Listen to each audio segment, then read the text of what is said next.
Guys, what's going on? What's going on? What's going on? How's it going, guys? guys. Boy, oh boy, oh boy. I had the day job kicking my butt today. You know what I'm saying? But guys, here we are. A couple minutes late, but I think we're all good. You know what I'm saying? Guys, we're gonna do the first like 20 minutes, 25 minutes. In it's for Discord members only. So guys, go to the Discord, go to the generals tab, and hit the StreamYard button, guys. And yeah, guys, here we are, guys. Because today we're gonna talk about personal finances, right? And yeah, guys, I look in the comments of a lot of my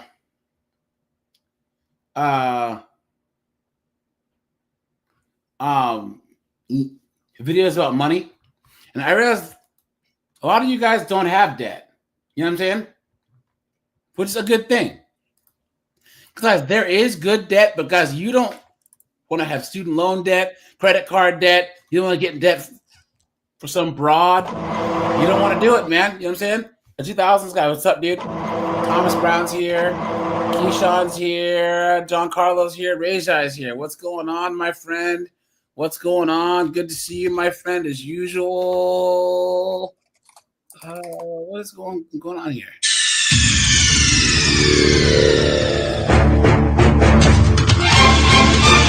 Let's see. Tim Hicks is here. DTM is here. Jessica, what's up, man? Hello, everyone. Can you hear me all right? We can hear you just fine. We can hear you just fine. What's up, man? Show me the money! Yeah, I'm fine. Yeah. So what's the topic today? So we're talking about men and finances, like personal finances, right? Like, is it ever good to for guys to ever have any type of debt? How guys can avoid getting boned in debt? You know what I'm saying? And how these dudes get like, what are the financial pitfalls that a lot of like men of all ages have? You know what I'm saying? Colin's here. And hold on, there's one news story. I know, Jessica, you can't be here for very long, so let's get into this first.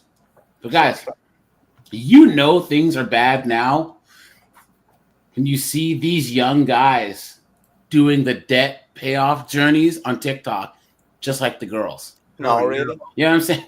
You know what I mean? Like how cooked are things when you see these guys? Hold on. Let me pull up this first one, and then we can hold on. Here we go. It's the first time I hear about this, AJ. Are you sure about that? Is it, yeah. Here we go. Place? Yeah, that's shocking. Here you go. Look at this. Exactly how much debt I'm in. This is exactly how much debt I'm in as a soon to be 27-year-old, and I have no shame. Why are you gay? I'm choosing to acknowledge it and to try to get rid of it. So I have, drumroll please, $92,412.05 worth of debt. No, that's a woman. I'm sorry, that's a woman. That's look a transformer. At that. Look at that, guys. Look at that. Ain't Did Muffin was. What's up, man? Richard Brown's here. Lenny's here. Solomon Grundy, what's up, man? Henry, man, what's up, buddy?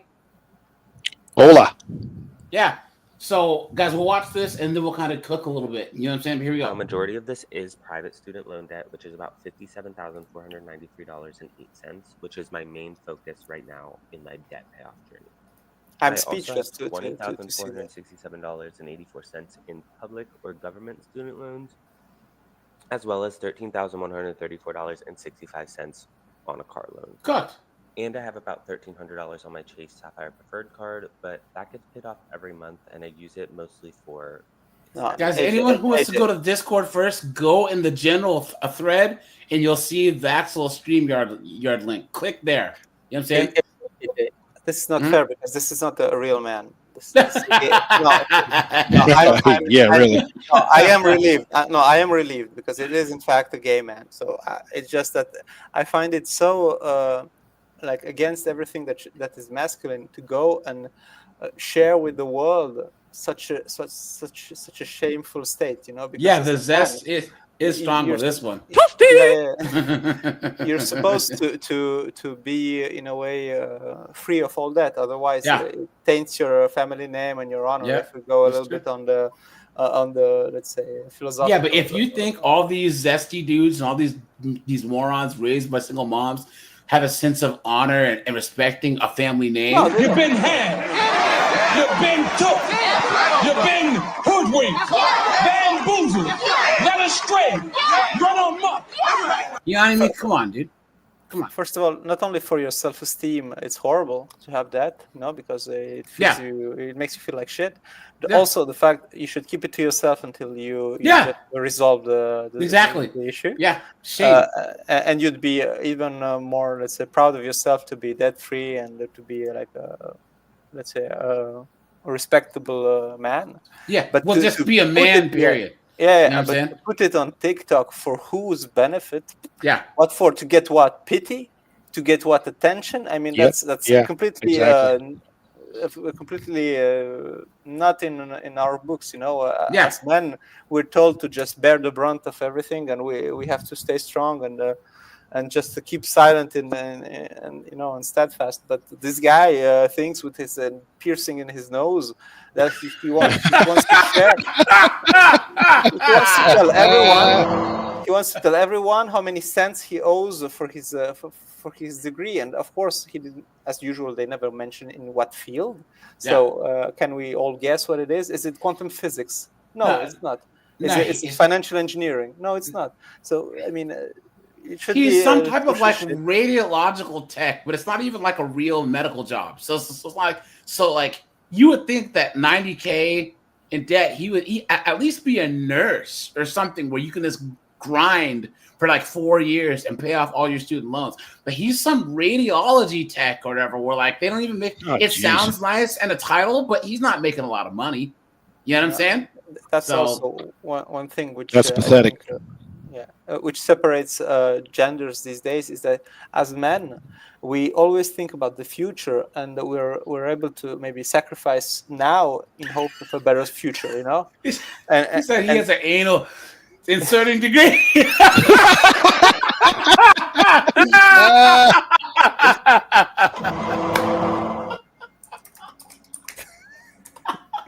It's a good one. Man. Look at this. The main reason I'm sharing this is to show. Oh, guys, so this panel is going to probably get pretty big. So, guys, make sure after I drop the link, guys, I need you to have a good microphone. I need you to not have any background noise. Guys, any burping, farting, any of that, guys, please mute yourselves. And then, guys, the language, the F-bombs, all that, just keep that to a nil, guys. And, guys, match the tempo of the show, right? So, guys, all of us, we have organic conversations. I can't stop and have someone slow the show down and do a monologue. It's just not happening. You know what I'm saying? So, average people have debt, and that's okay. It's not okay. Me. I still get to live my life, but I am taking care of it. I'm not just letting it, destroy me even further. And he holds the mic. I don't want to look at this number. Yeah. Now, guys, here we go. What do you guys see right there? What do you see that? So the zest is strong with this one. Look. I don't give a fuck about what you talk about trans these nuts, nigga. We're back with everything we in our homosexual. Oh my God! Look at this. Jesus. Oh, look at that, the guys. Hold on. Hold on. Look at this, guys. Because right now it's 18,477.88. Got you. Okay. Since you're making a large payment. $1,406.88 from your checking account at JP 7, effective October 5th, 2024. You see that, guys? Send it to your bank within 2 business days of that date. You are a simp. He paid all of her debt. Dumbass. Guys, I told you guys, rate this guy on the simp-o-meter. It's over 9,000. Guys, come on. And guys, how much you gonna bet they'll break up in 3 months and she'll be on Nug's dong in no time, dude? Look at this. What is going on, dude? So, guys, okay. Yeah. Wait, can I say something? Is it? Yeah, Is it of course. Also, I mean, he's being exposed as a simp. Not only that he is a simp, he's also been exposed on TikTok as a simp. I mean, I would be in that position. I would not want everyone to know what I've done. I don't want someone to say, well, he paid 30,000 of my debt. That's not something you want to share publicly. It's something private between two persons or two friends or whatever. But you don't just put it on blast, and you record him. I mean, also it's an embarrassment for you. I mean, can imagine I'm like filming you, AJ, paying off my debt. I mean, I'd be embarrassed, in a way, because I'm not even man enough to pay back my own debt. So I have to make you. It's like you're my daddy, So it's absolutely an embarrassment at all. This is the chick that he paid all her debts. Oh, she's pregnant too. Oh no. Jesus. Oh no. Hold on. Hey Henry, I'm gonna mute you because you breathing into the mic. It's pretty loud, so just unmute when you have to talk. But hold on. Is it better now? So this is a chick that he was paying off all her debt for. But I've been coming across so many TikToks. Yeah, guys. So he's a simp. Solomon, man, thanks for handing out some memberships, my friend. Appreciate that. So, guys, I'm usually descriptive on this channel. Guys, let's cook here, right? Let's talk about this, right? Because we talk about like how much money that chicks don't have, right? And guys, how much debt does the average American man have? Now, guys, there's this stupid statistic. They're saying that men actually have more debt than women because they count business loans and all those other types of loans along with credit card debt and student loans. You know what I'm saying? So men that actually have the business that employ people have business accounts. They have business loans, right? They have rental properties. Well, they're taking a bigger risk. And it's investment usually. They invest in something which is useful, like they take that to, accomplish some kind of company or maybe a degree, and the degree which will be financially profitable, in the end. It's not like underwater poetry. So that's the underwater thing, lesbian crystals. Digital lesbianism. Digital lesbianism. Running a business is nowhere near the risk, is a bigger risk than buying the latest Mercedes, crap from the jewelry store, and you're losing on Spanx. Yeah, but you guys know that. Hold on. Coffee shop. Also, if I can add, no man will go into debt to buy himself a luxury car. I mean, very few men are that foolish. But very few are that foolish, because usually men are more so on the, let's say, they need to think about the future, and they will first try to have something like they want to have a home and stuff like that. Yeah, I'll give you an example. I was working on my undergrad about 10 years ago as an old fart going back to school. And there was this smart-ass late 20-something in my class. It was one of those that came across like he knew it all. And I saw him in the parking lot one night after class, and he was driving a newer Audi. And, compared to me and my little beater Mazda that I'm still driving to this day. Mm-hmm. But that's also an exception. It's, broadly speaking, men are more, let's say, prudent with their money than women. Women just want to live that life, They just want to be seen in their main character arc. their journey to being a star, and they're heading towards the wall. So yeah, that's not how. So guys, there's a couple of coffee shops and bars. So I'm trying to find the article, and they were saying, well, Jessica and Korg saved up $500,000, $600,000 to put down on a $2 million loan to open up the hottest restaurant/bar in Manhattan. But now you have to hire a whole bunch of people and then give them partial ownership of the businesses that you started. Because that's a just and equitable way to do things. You've been had. You've been took. You've been hoodwinked, bamboozled, led astray, run amok. If that isn't the dumbest thing I've ever heard in my entire life, you know what I'm saying? Hold on. Employees want ownership. There was a LDHD TV bar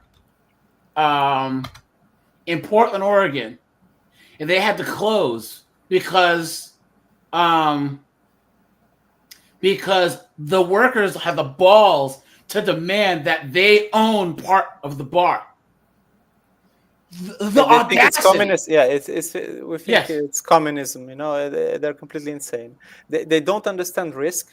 Because the owner had to take risk. Yes. To start his bar, and they just come after the bar is ready. The bar is successful. They just get a job as a waiter, and they're like, okay, I want to have my shares and equity in the bar. I mean, who thinks it's that easy? It's absolutely ridiculous. Yeah, and here's the thing. What, guys? This is the thing about communism always fails because it punishes the successful. It punishes those who want to take risks. You know what I'm saying? Yeah. Ownership of business. Hold on. I'll find the article, but guys, it's just ridiculous. Like, why would you? Typical. Say again? I'm saying that's typical of these this gender again. They will always wait at the finish line and just wait for the winners. So if you are started your bar from nothing, it's been successful, it's been popular. Now they get a job as a waiter and they're like, okay, we want shares inside because they just want to profit from the success.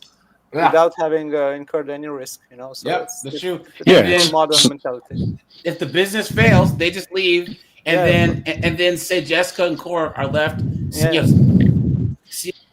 know what I'm saying? Schmuck in hand. There's a saying like victory has many fathers, but defeat is an orphan.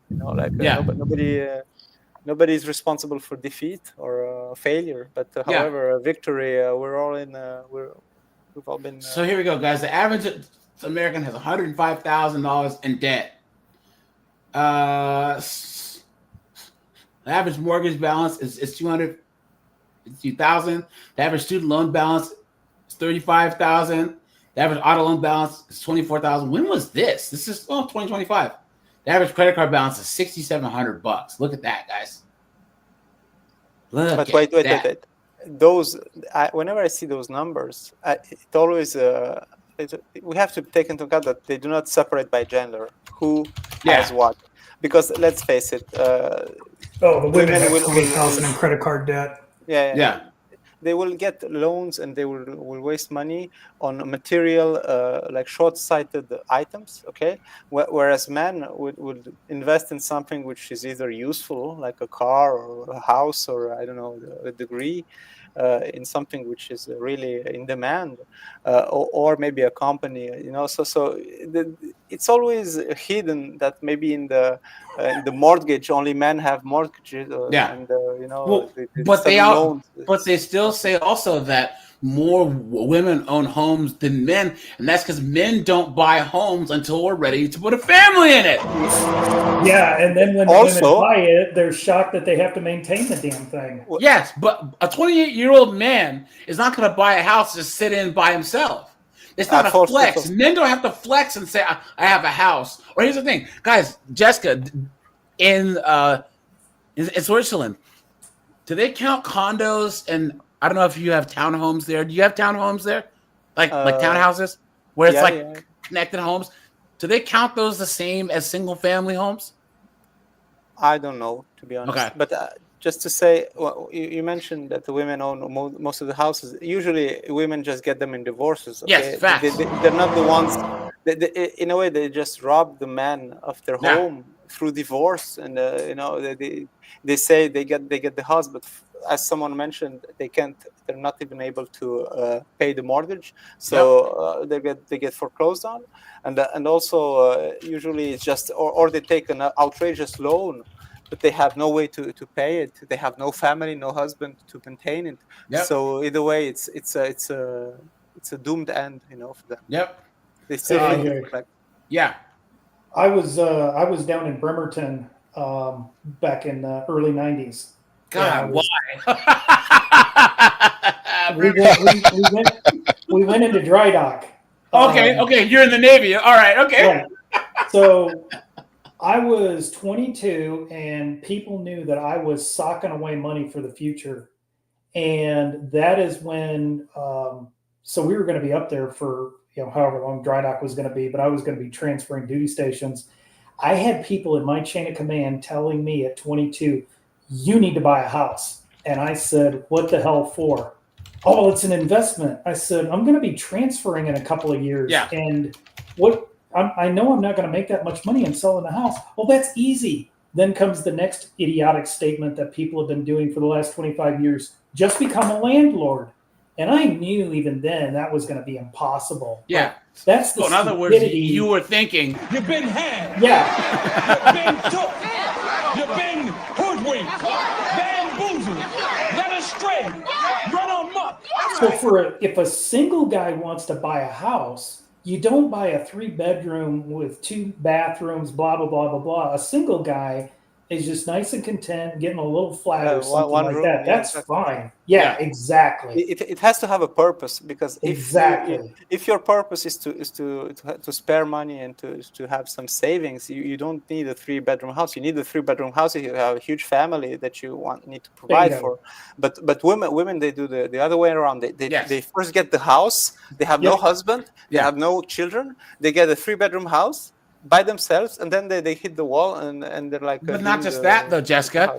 Here's the thing: all of us on this panel, we can friggin'. I'm a pretty handy guy. You know what I'm saying? Like, I mean, I'm not fixing a whole wall of drywall if it falls down right now, but I can do most of the plumbing and stuff around the house. These chicks have to pay for the house and then pay because they're outsourcing everything that a husband used to do. You know what I'm saying? So they have to outsource the maintenance on the car. They have to outsource the maintenance on the house. You know what I'm saying? And they're also and they're the good. smoke detectors. Yeah. It's guys, I'm doing a video. Matter of fact, here. Let me see if I can pull this clip and give you guys a little hint. Hey, I'll give you all a good homeowner maintenance story. Try doing this on a Saturday. 3 different trips to Home Depot to get a new well pump because your old water well pump died. And it takes you 3 tries to get one that works. And by the time the job is done, it's 11:30 at night, November, and it's drizzling. And I've done it. It sucks, but I had to do it. Think about the men who build their own houses. Those are a special kind of breed, Where is this? Now I'm not going to be able to find it, but guys, I was in the middle of doing this video, and this chick's here it is.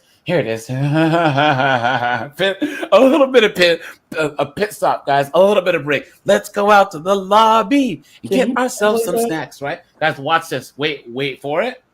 Here's a red flag for you. If somebody asks you what your body count is, run. Because it doesn't matter if you've had 1 lover or 1,000 lovers.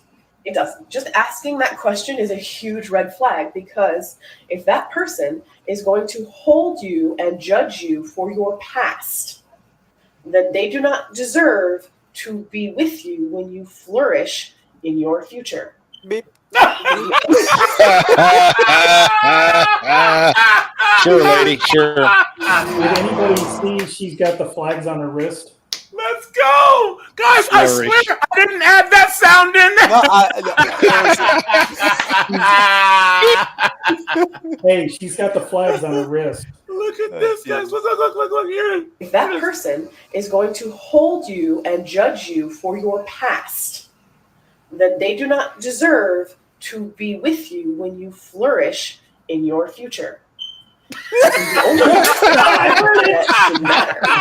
only body that should matter to them is whether or not you're into theirs. Why does anybody you have ever been with before matter? Anyways, guys, she's one of those body count doesn't matter. I forget the 304s, guys. We all know that those knucklehead 304s are everywhere. Talking about horse people, they're everywhere. You know what I'm saying? They're everywhere. But guys, so hold on. So look. So the median wealth for single women in the U.S. is $58,000, while the single men it's $82,000. So men have more debt but have more wealth. There's a difference. You know what I'm saying? You know, I another understand that. Another real big thing with the men having more debt that's never really talked about is for men, a lot of that debt is short term because a lot of these guys are private contractors. Facts, yes. So these guys, they'll get a job to do like, you know, a $30,000 kitchen remodel or $20,000, bathroom remodel. And, they got their business credit card, which is still tied to their personal, credit score and all that. They'll float, they'll pay up their materials, but they're only carrying that debt for 1, 2, maybe 3 months at the most. Yes, yeah, and they're still getting points on those credit cards. So guys, back in the day, that I used to work at a hardware store, and this one guy, he was a contractor, and he's like, well, AJ, me and the wife are going to friggin' wherever, because he would always put all of his materials on his card and then use the miles. So he said he hadn't paid for a plane trip in 10 years because he would always, and then he had gas points too. So he would get free gas and free plane rides because he was always putting everything on his credit card. You know what I'm saying? Yeah. Guys, here, look at this. So guys, this is earnings of women ages 20 to 59. Look at this. White, here, let me make this bigger. White, Black, Hispanic, and Asian. Hey, Jessica, Colin, Henry, Corey, you guys, where's you guys' affirmative action? You guys need to be going after these Asians. Damn right. Where's the equity here? Okay, I want things equal. I'm a victim. I want a DEI. I want redistribution of wealth from the Asians to the whites. Well, yeah. Look at that, guys. I'm always a little bit doubtful about these studies because these studies, they will never, let's say, expose something which is politically, unacceptable. They cannot show something where a race or a gender are doing poorly. They will always try to hide it and mask it in a way. Well, Jessica, here's the thing. In America, Asians don't matter. Yes, but so everyone, all the stats show that Asians and Indians out earn everybody by far. Yes, Asian women out earn white men.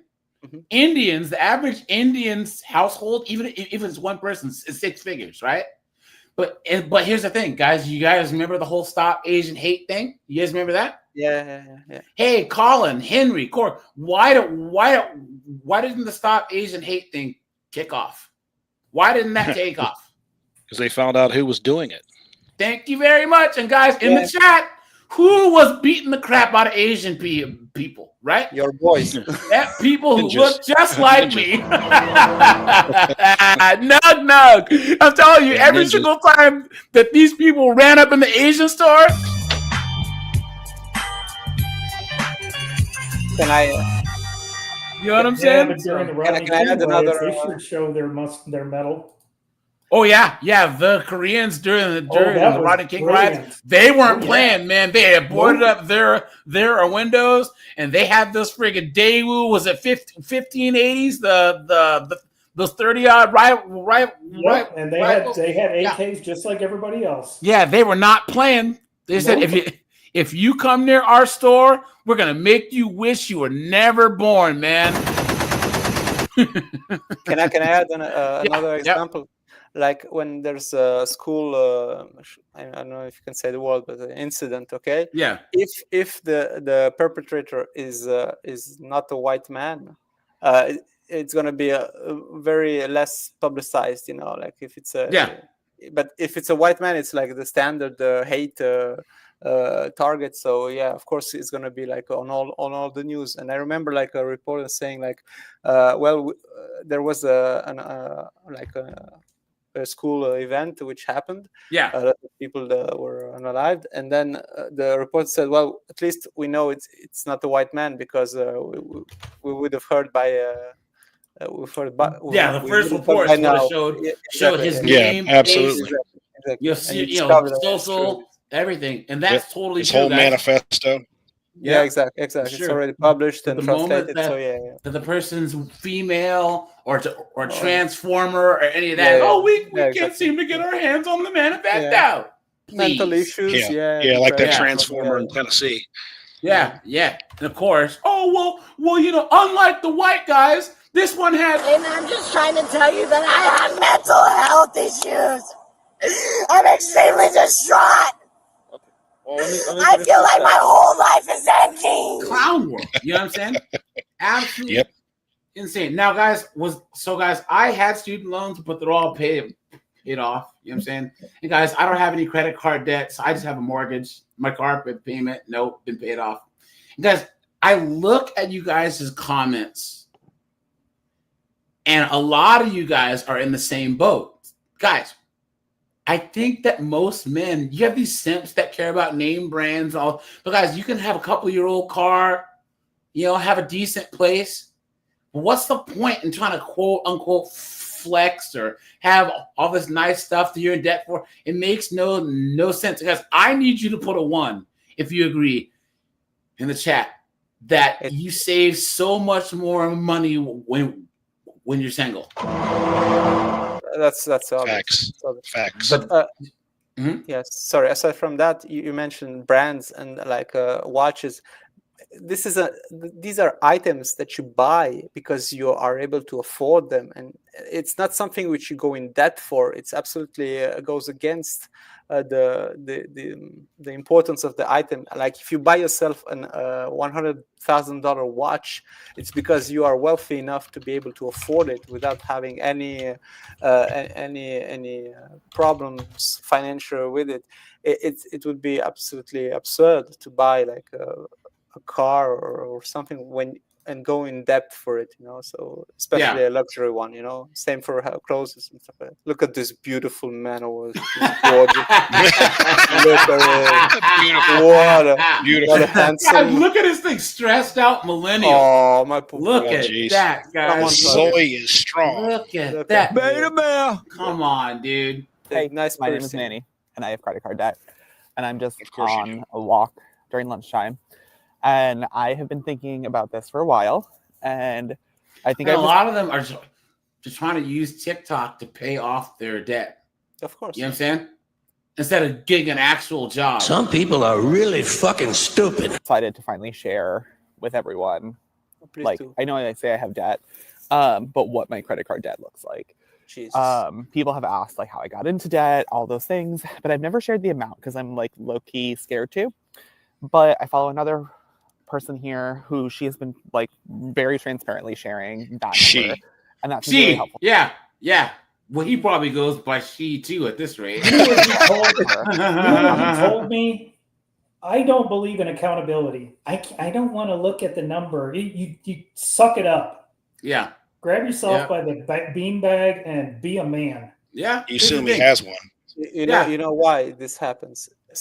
Fatherless homes, and that's a father would instill in a man or in a child, in a boy, the concepts of honor, pride. But Jessica, shame. You have all this debt that you're not paying back, and you're making it public. You should go in a hole and hide. Exactly. Well, Shame. The other problem is shame. These idiots Shame. don't know when to stop digging. When you're in a hole, you stop digging.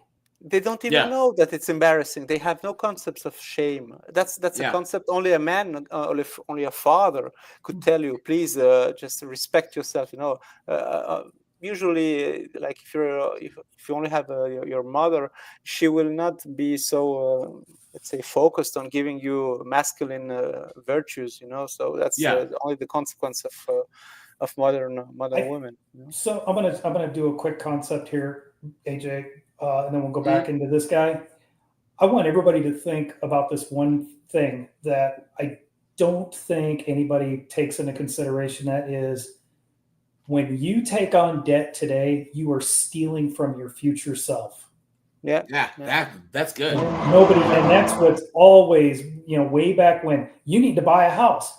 I'm stealing from my future. I am in no position to buy a house. You need to buy a new car. Yeah. All I could think of was higher insurance rates, the premiums, everything that goes with it. No. Yeah, the interest rates that aren't exactly low. But hold on, guys. Adrian, what's up, dude? Pyro's here. Pyro, man. How you been? Dude, Jamaica's in the house. Bomba. Good to see you, dude. And someone else. I miss Jeff Williams. What's up, dude? Now, guys, here's the thing, too, is this. Guys, okay. For as long as I can remember, a man's word meant something. Yeah. If someone shook your hand and they gave you their word, guys, if they break that word, that's indicative of them as a person. You can't trust that person, right? When you sign on the dotted line and say that you will pay this debt back, that's you giving your word. That's you spitting on your hand. I have a lot of background noise coming from someone. I don't know who it is, but please mute yourself until you talk. I don't know who you are. Yeah. So, guys, that's you spitting on your hand and shaking hands. If you are a bum, if you're a loser, if you're a moron who can't even pay your debts back, You're a bum. Come on, dude. And guys, please, everyone out there, guys, I'm being dead serious here. Guys, it's bad enough that people use the wrong your or the wrong there. But guys, loser is not LOOSER, okay? Guys, once you fucking shit, guys. I try to not swear, but guys, I see this more and more on Instagram, Facebook. Why is he loosing this? It's LOSING, you dunderhead. Right. Guys, please stop doing that. Yeah. The irony.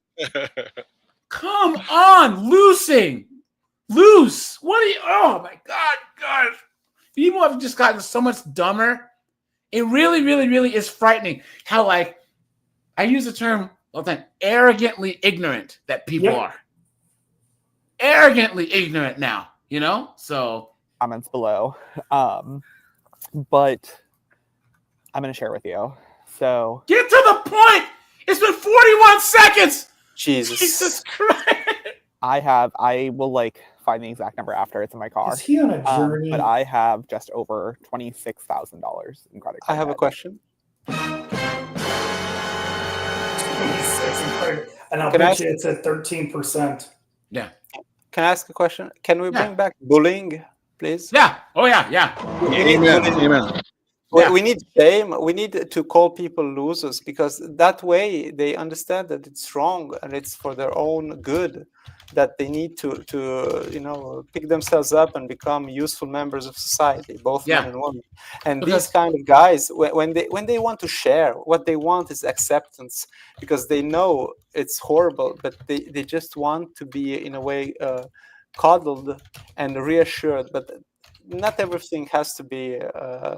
We cannot accept that because it's a weakening of society, So these kind of guys, they want something which is wrong for everyone. Yeah, they want that being in debt is accepted, destigmatized or whatever they call it. But and someone's gonna have to pay for it, guys. That's just the thing. Yeah. If they don't pay for it, we'll have to pay for it. You know what I'm saying? Yeah. Sorry, and everyone in the panel. Imagine you have a son. And he steals from a shop. As a man, you would treat this as a very serious event, no? Yeah. Like it's the same with that. I mean, I would not even I would tell my son, you better honor the family name and get it erased as soon as you can. It's something which is very frowned upon between men. I think we all agree, to have a clean name, a clean name slate, and be respectable. Otherwise, you have no reputation, But these guys, they don't even understand what they're doing. They don't even understand how weak they look, how pathetic, and they think that being so let's say open with that will help them, when in fact it will only make them pathetic, and who wants to be pathetic? Well, it wasn't that long ago where if you were interested in a woman and you were of ill repute, the father would say no, or vice versa. If you brought home a heifer or a hussy or a skeezer, then your parents would say no, right? Guys, a friend of mine's Eritrean, right? In Eritrea, if you're courting a chick and you guys decide to get married, they actually vet the families back 3 generations. As it should be. If there's a junkie, if there's a bastard child, if there's a single mom, if there's someone who's, you know what I'm saying? You're not getting married. You're not. And what that does is it weeds out all the losers, all the morons, all the idiots. You know what I'm saying? It keeps them from taking over society. That was back in the good old days, but nowadays, Nug is first choice as baby daddy, Yeah. And the father is nowhere to be seen to protect the daughters, because that was the point, actually.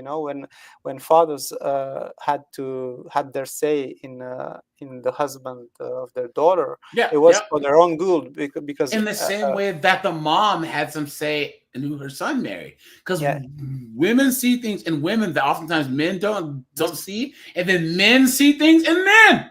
Yeah, because men recognize a seductive guy or just a nug from miles away, whereas an 18-year-old girl, she's barely an adult, she will get swindled and bamboozled.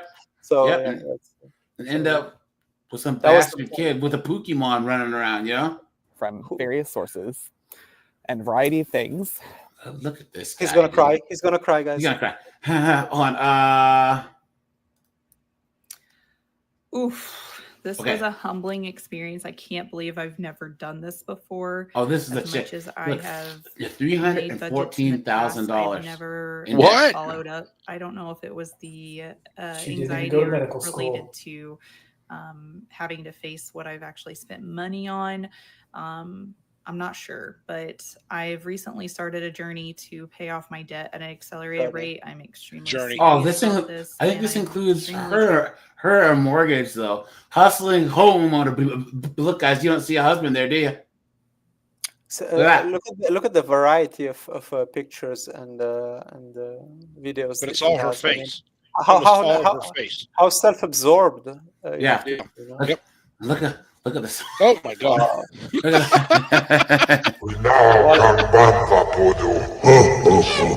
a huge fish. What a majestic creature. What did he say? What did he say? That's a majestic creature. Obi-Wan, that moon wasn't there. Alderaan doesn't have any moons. That's not a moon, boy. City Jedi. Hold on, guys. There was a. Hey, I want to another drop guy. another truth bomb on y'all. Yeah. What's the most powerful force in the universe? Stupidity. Nope.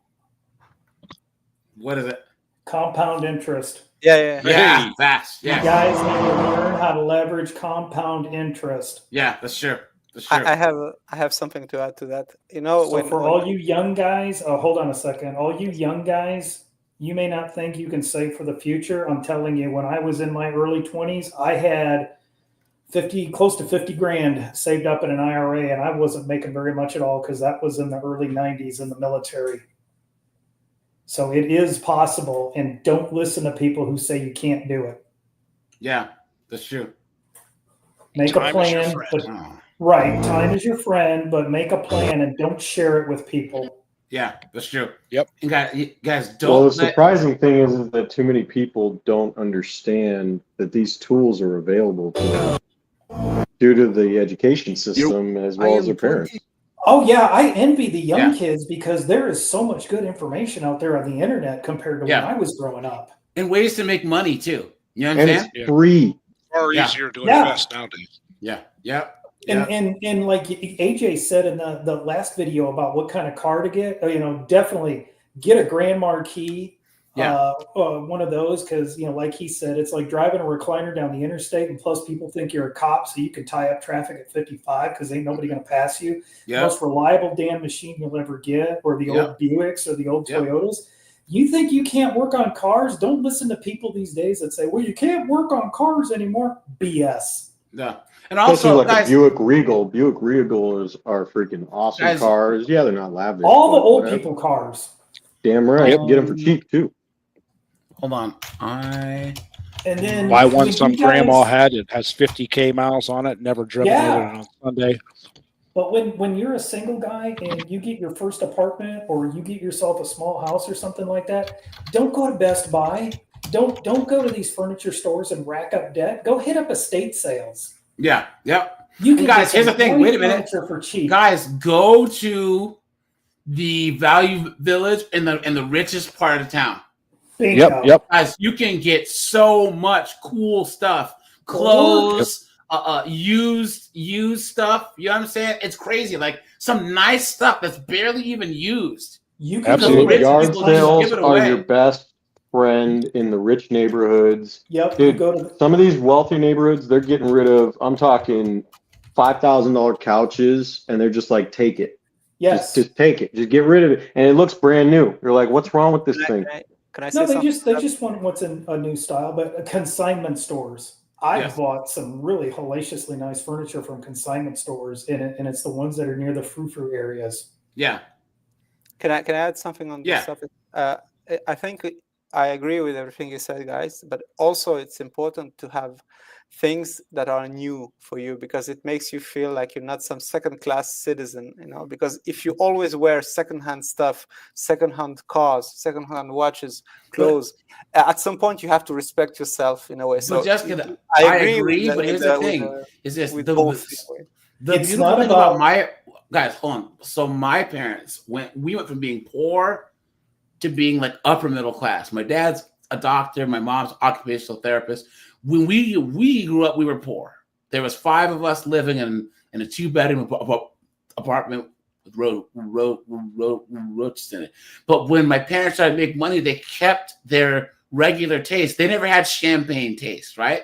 So my dad could have bought a Bentley, but he didn't want one. Guys, buy new stuff, but buy what you think is nice. Don't buy what other people think is nice. Exactly. You know what I'm saying?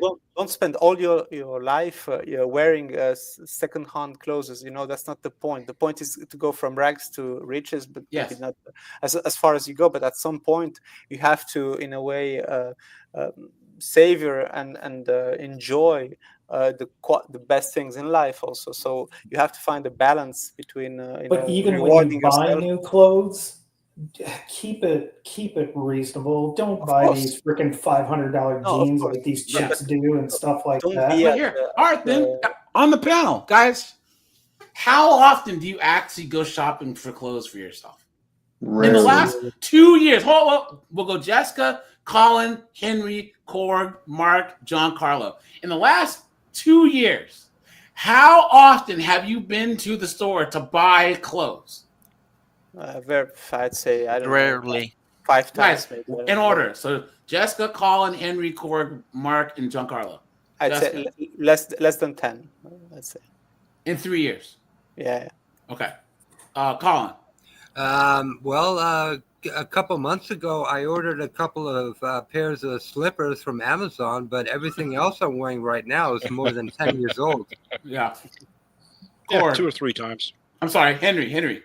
2 or 3 times. Korg. I'd say in the last 2 years, I've gone twice. Mark. Well, for me, I would say rarely for myself, but I'm running a business here, so if I gotta get clothes, gotta get clothes. You know what I mean?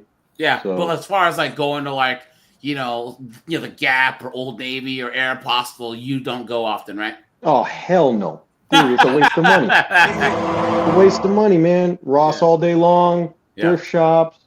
Find a deal. You got to find deals. Men do it for a purpose. Like, for instance, if I need to find, if I have a new job, maybe I need a new suit or some shirts. Okay, then I'll. It's for an occasion. I don't know, maybe for a marriage, something like that. You go and you dress nicely. But if men go shopping, it's not for pleasure. It's out of, in a way, usefulness.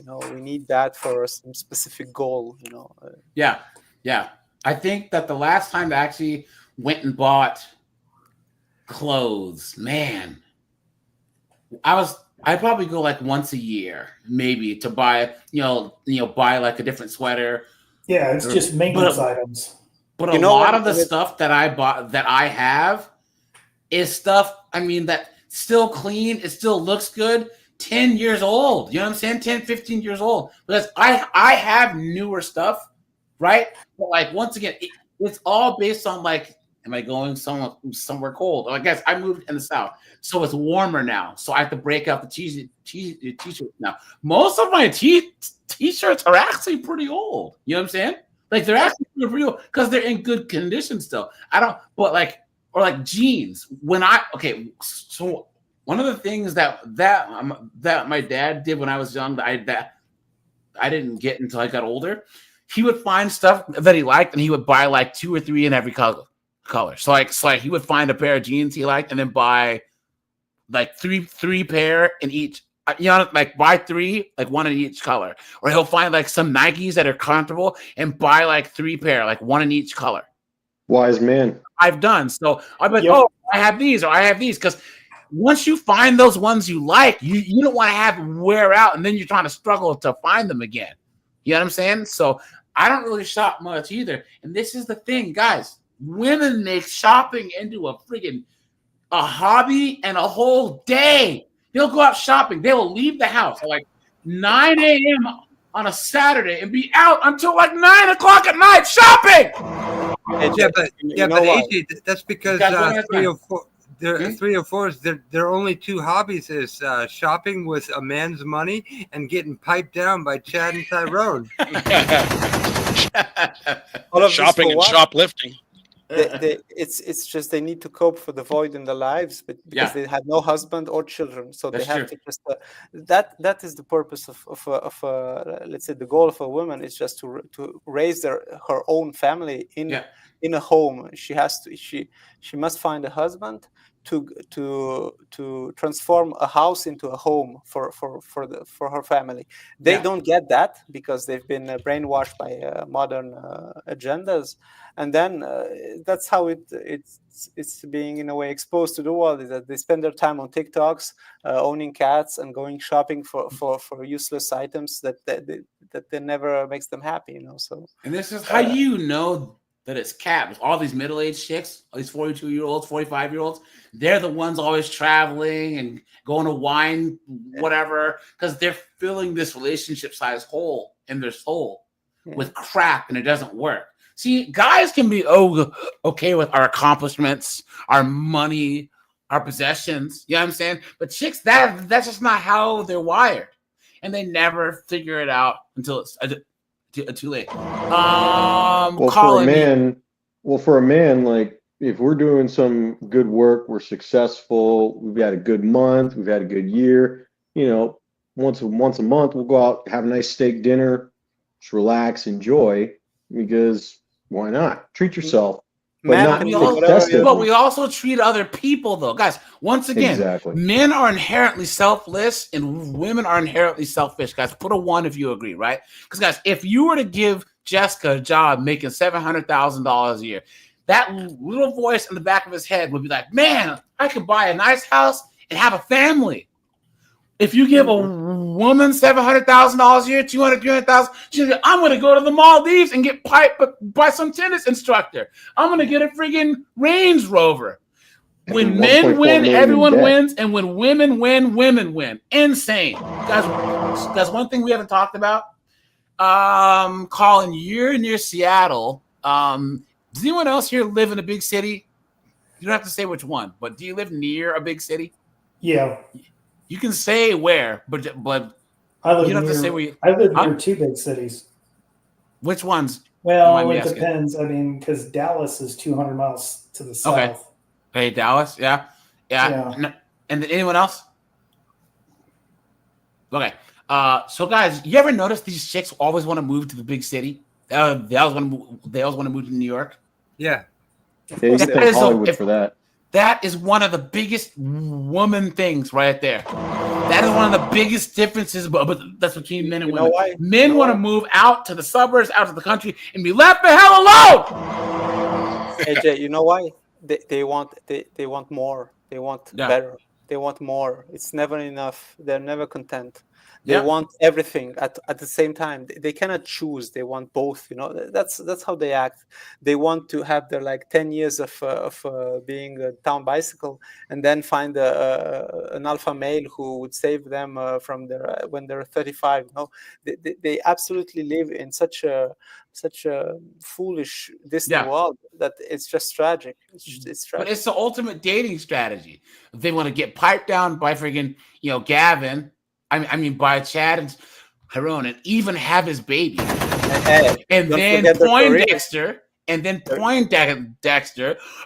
met this hot girl in church. She has a kid, but she's really hot, and she likes me. She's a woman of God, and she's repented from all the dudes that she let shoot up the club. Clown world. But here's a chick to talk about moving in New York. Here we go. Don't let anyone tell you that you can't move to New York City because it's too expensive, because that's literally a lie. Look at that. I just wanted to tell you that when I first moved to New York City, I was making $65,000 a year. And if you save up before you move, $65,000 a year is chump change in New York City, guys. Such natural lips. Let's. It's about like 35,000 a year. Look at that. You forgot to mention how much debt she's in. Yeah. Yep. Jesus. And don't let anyone tell you that you can't or that it's a waste of money, because you're the one who can decide if you're going to live there for a year, for 2, 3, 4, 5 years. You could literally go for a year, experience it, live your life to the fullest. Experience it. We all know what she means by that. Getting pounded. Yeah. Yep. And then think of another option. So I just want to tell you that it is 100% doable if you budget correctly, save correctly, and just obviously don't overspend. But there's a ton of different areas to look at for apartments. And if you don't have anyone to live with, there's also really great groups on Facebook that you can reach out to me that I can help add you to, especially for She said don't overspend. I moved to They can't do that. Yeah. City about 2 years ago. I lived at home for a year for reference, but there's a lot of different ways to find good roommates. There's a way to She has hair extensions, though. She said she got to get roommates. Guys, isn't it funny how they say that they won't date guys that have roommates? Yep. They say that they won't date guys that have a 9 to 5 even. They won't date guys that are below 6 foot. They say guys, they won't date blue collar guys, and that they won't date guys that have roommates. Guys, my friend Kai, he's a IT guy. Dude makes a lot. He makes more than I do. Like, he makes a lot of money. He had a beautiful house. Colin, you know where Mount Lake Terrace is? Oh, he's on mute. Beautiful part of Seattle, right? And he had 2 roommates because he had a 3-bedroom house. And he met a girl, and she was like, "Why do you have roommates?" He's like, "Well, I charge these guys, $1,800 a month each, which is cheap for Seattle, and I live for free." But that didn't compute for her. Of course not. Of course not. Yep. Of course not. I've never had a roommate in my life. The thing is, guys, there's nothing. I've had 80 at once. Basic training. You were in the military. Guys, and I usually don't like living on my own, but because I'm a twin. You know what I'm saying? So I've always had someone around. So I don't mind having roommates. You know what I'm saying? It's always been okay. I've lived on my own too, because there's nothing wrong with you and your buddies, renting a place, right? Like a 3-bedroom place. You guys just chilling, because guys, we naturally have women, when they're roommates, they have this way of just stepping over lines with each other. Just ignoring each other's boundaries. Men, we know that if you keep eating my food in the fridge, we're gonna have a fist fight. You know what I'm saying? So we have like natural boundaries. So well, it goes back to the whole crabs in a bucket. So they start attacking each other. I mean, it turns into basically no different than a witch's coven. That's true. That's absolute fact. Yeah, that's absolute fact, guys. I pay for everything on my own. My parents are the best. They paid for college, but look at that. See how many guys get that, right? They don't parents support pay me for anymore. college. But if moving to New York City sets you back just a little bit, What's she it's doing fine. with it? I know this might be like not the best saying, but I swear that I live by it. That money does come back, and the experience is worth it because. Is that not the dumbest? That not the most female thing you ever heard? Money does come back. Hearing these women talk, it explains why the elites say you will own nothing and be happy, because they're all drowning in debt. Yeah. And look, I've been in debt before. I've been in so much debt. I mean, it was not that much. It was only 10 grand, but to me, it felt like a lot. Yeah. And I made sure that I paid off my debt hell or high water, because I was not filing for bankruptcy, period. And now I'm doing way better. But that's because I had to dig myself out the trench that I put myself into. Yeah. And the thing is, guys, we at least say, look, I bought this stupid car or I moved to this more expensive place. It's my fault. I'm going to get out of it. But these chicks always blame the economy, society, orange man. Nothing to do with it. Nothing. Yeah, that goes You know back to how they were raised a lot of times, because when a deal went south or they overspent on their credit card, mommy and daddy stepped in. Mommy and daddy came in to pay the bill. They didn't teach their kids how to learn how to be responsible with their money. They didn't teach specifically their daughters. They usually will teach their son, but they won't teach their daughter. You know, to piggyback off of what Mark said. Oh, sorry, brother. Go for it. To piggyback off what you said, when I first signed the mortgage payment papers, when I got my house, when I was married, I couldn't breathe because I didn't want a 30-year note. And that's one thing I always tell people is do not get a 30-year mortgage, no matter what these knuckleheads tell you. And all I could see was this high dollar amount. And y'all think mortgage payments are bad at 5%. I was at 7.5% when I bought my house, and every chance I got, I refinanced that at a lower rate. Yeah. But I don't understand how these women can rack up $200,000 in debt, because I just saw this big number and said, like I told y'all earlier, I was stealing from my future, and I wanted to kill that beast as quickly as I could. Yep, that's true. Okay, so I'm going to tell you right now, you're kind of wrong on that. First of all, when buying a house, which is the one and only acceptable debt for anybody to have, is you take out a 30-year mortgage, but you pay it like it's a 15-year mortgage. Yeah. There you go. And I'm going to tell you, I'm going to counter why you're wrong. The economy. I've been laid off twice in my career, and there is nothing scarier than, holy crap, I'm unemployed. What the hell am I going to do? Which is why I advocate to people, try to build up, when you're young and you're struggling, get at least 1 month of expenses set aside, then get it to 2, and work your way up to where you've got 1 to 2 years of living expenses, because you can never guarantee you're always going to be employed.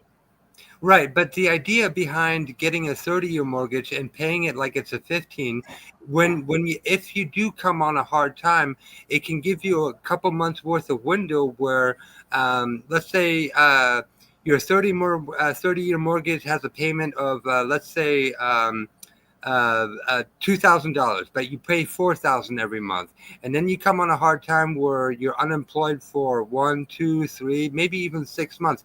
You can temporarily fall back to making that smaller payment to help you get through that rough time, and then once you get that new job again, then you go back to making the paying as if it's a 15-year mortgage. Mm-hmm.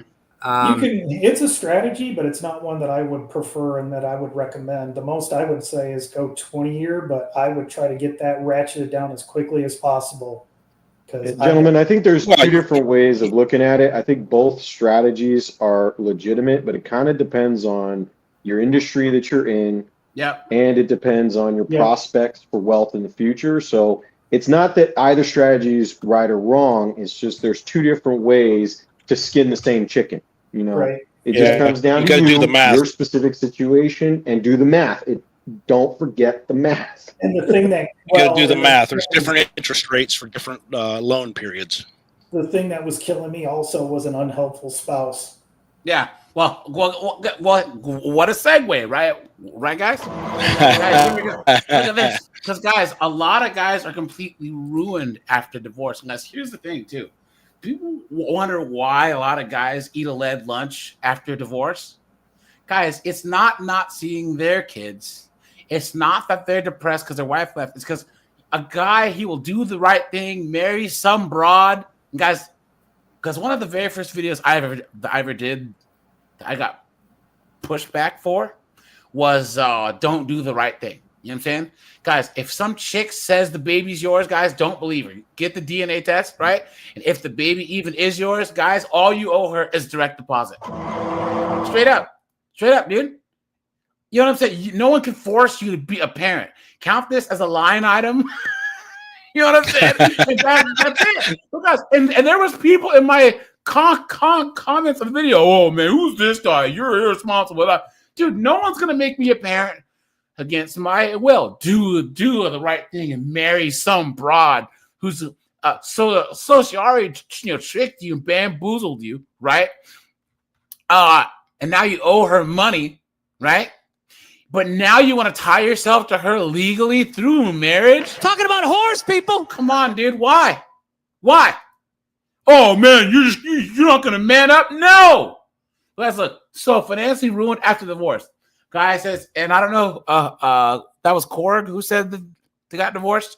If you want to abbreviate your divorce story, but this guy here. Hey, Korg, this Sunday I'm planning on it. Well, we are talking about divorce, man. So if you want to come on the panel early, guys, we have, I think Korg's going to be there. There's another guy. He emailed me. He'll be there. Robin's Fly is going to be there. So I want to have you divorced guys have the first hour to just tell your stories, right? Colin, you aren't divorced, are you? Oh, no. Never been married. No. Okay. So this guy here says, wife left me in July, divorce. It's finalized. There's no abuse or infidelity. I'm getting destroyed. I can't get into too much detail, but it's absolutely brutal. I'm probably going to have to sell my business. So my child support is the highest I've ever heard anyone pay, and I have been 50-50. I'm so depressed. I'm constantly trying to think of ways to swing this so I don't lose my ass. I spent my adult life trying to build myself up and build up a better life for my family. Turns out this was a mistake. Every week, every day, more bad news arrives. Every time my lawyer calls, there's more depressing news. Every time my ex-wife calls, it's more depressing news. Guy says, I will never get married again. The system stack. Hey, homeboy, sell your business. Sell your house. Put the money in an offshore account and move to friggin' Canada. Get up. Move, leave. Go to friggin' Antigua. You know what I'm saying? That's what I do. Because I am one petty, spiteful son of a bitch, dude. I'd rather burn it down than give it to some broad. I would rather work on a fishing boat in friggin' Norway than friggin' give all of my cash to some broad. You know what I'm saying? Steve is here. Doug MPA is here. Original says he has 0 student loans, 0 credit card debt, 0 car debt. Run, man. But yeah. Korg, man, I'm sorry to hear that, man. You lost your ass. No, not really. But I had to dig myself out of a hell of a hole, but I ended up on top. But the thing is imagine like these guys that have been married for 20 years. Yeah. They're 55, 60, and they have to start all over again. Insane. You know what I'm saying? Absolutely. Yeah, guys, that's one of the things where you got to realize, guys, a lot of men make the worst financial decisions all because they're trying to please some broad. You know what I'm saying? You cannot let, as a man, because I know multiple guys, right, who they have a much better track record of life decisions and financial decisions than their wives, but their wives run the show. Why would you let that happen? Why? I'll tell you why. It's the number one phrase that I hate, and I used to always throw it in front of the faces of my married buddies. Mama, nobody's happy unless mama's happy. Happy wife, happy life. Yeah. You've been had. You've been took. You've been hoodwinked, bamboozled, led astray, run amok. Look at that. The better phrase is dad's not happy. Guys, one at a time. The house ain't happy. And if mama's happy, it's because dad made mama happy. Well, Mama should be happy on her own. Mama should be happy on her own. Nobody makes anybody happy. Guys, one at a time. Keep going. Make yourself happy. Yeah. Bingo. If mama's not happy, it's because she's not happy. Yep. Yeah, and they would tell me, well, you're just single. And I said, well, you know what? I wasn't put on this earth to make some woman happy. And they had no response. Guys, so I know Korg and Mark, you're new to the panel. You guys have probably listened to, okay, guys, let's cook here, right? Guys, I honestly believe, once again, that men are inherently selfless. And that's the issue, is that modern women make us men go against our very natures. Because most of us men, even the most black pill guy, because like, for instance, me, I never wanted kids, right? Ever. Look, guys, is someone like shining shoes or something in the background? I hear like a howling their nails. Noise. So, but guys, guys, but even I grew up thinking that one day, like, I get married and teach my son how to play ball, how to play catch. You know what I'm saying? Most like 11-year-old, 12-year-old, 15-year-old guys, that's what you grow up thinking. You watch The Sandlot, or you watch these things. You know what? My son's gonna learn how to play baseball one day, or I'm gonna teach my son how to play football. But guys, red pill is just a reaction to the last 40 years of feminist nonsense, right? Mm-hmm. Women are inherently selfish because they have to survive, right? They have to survive, and they have to protect their young, right? But here's the kicker. So religion and social norms and shame have been the things that have made women be selfless. Those things are all gone now. So now their true nature is gone. Guys, put a 1 if you agree. And then who was saying something? Oh, I was going to say it was about 30 years ago. I knew a guy when I was just still young and naive who was explaining women to me. He said, dude, women are like children. That's all they are. And, you have to, and I said, oh, no. Sure enough. And thanks to TikTok and everything else, it's been, for the younger generation, you're actually seeing it. They are nothing but children, especially the 50 and 304s. That's perfectly espouses how that they are. Hey, AJ, what's that shirt that you sell? Remind me. Well, I don't know. This a great American poet known as Colin said that women don't grow up; they just grow old. Right, guys. You know what I'm saying? Right on, guys. I'm gonna drop the link to the Discord, guys. Anyone who wants to be there, guys, we will do after hours in the on Sunday, guys. But guys, just make sure, guys, don't put a link in one channel or in one thread, but guys, don't spam links in like 5 different areas because things get kind of confusing. You know what I'm saying? So here you go, guys. Captain Plane, what's up, dude? Lenny's here, Anthony's here. What's going on, guys? Yeah, guys. So I know a lot of guys where they still have this happy life stuff, guys. Right? They still think that women are sugar and spice and everything nice. These blue-pilled beta male, right? Simps. And guys, I don't even argue, right? Oh, guys, I look them in the eyes and say, "You can't handle the truth." Because, guys, once again, put a 1 if you believe. They will get got, guys. They will get got. Yeah, and like I say all the time, they'll be sitting on that futon at their mom's house because they got kicked out of the house. They can't see their kids, and they lost their pension. And they're going to log onto the internet. You know what I'm saying? And they're going to find all of us red pill guys sitting on the pile of tires. 2 days ago, I saw a vehicle that had hauled that tanker. You want to get out of here? You talk to me. Talk to us, right, guys? You want to get out of here? Talk to us. Because, guys, once again, the majority of America is still blue pill. They're barely even purple pill, but they're blue pill simps or they're tradcons, right? Guys, it's sad. It really is. I have hope for Gen Z because they're more conservative than ever. Guys, Gen Z is not having it, right? And they're also not dating or they're falling into the same trap. They're actually walking away, which is what men are supposed to do. Because, money-wise, what men don't understand is child support court, paternity court, all this other stuff. It's just a small group of powerful men that are using government and women to redistribute wealth from the rest of us men to themselves. And these women are so dumb that they think that they're winning. Well, this is why they hate the red pill, because of the fact that men are waking up to the realities of the weaponized government when it comes to the marital courts and the divorce courts. Yeah. They don't want people to know the truth about this because that'll deter more and more men from getting married in the first place. Sure. That's the problem. So that's why they need this system going, because how else are these boomers going to get their freaking pensions and Social Security? That's true. And guys, here's another thing too.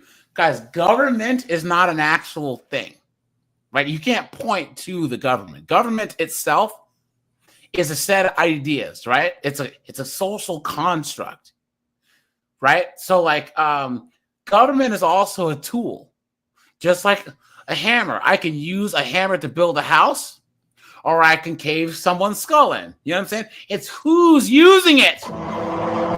That's the issue. People blame the government as if you can blame the dog for eating your homework. No. Why is it that any of us guys that we talk about this type of stuff, right? That feminism has an agenda, a Marxist socialist agenda.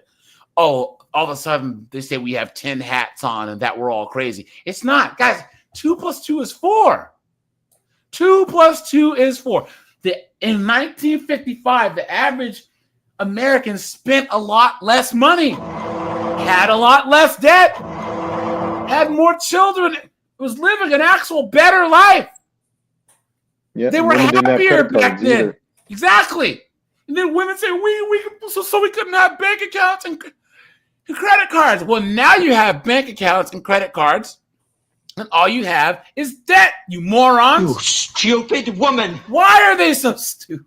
Hey, something else to keep an eye on is how these women that are making a lot of money are getting hit with palimony, and they don't like that. And it's funny as hell when they get hit with it. Yep. There's actually some one.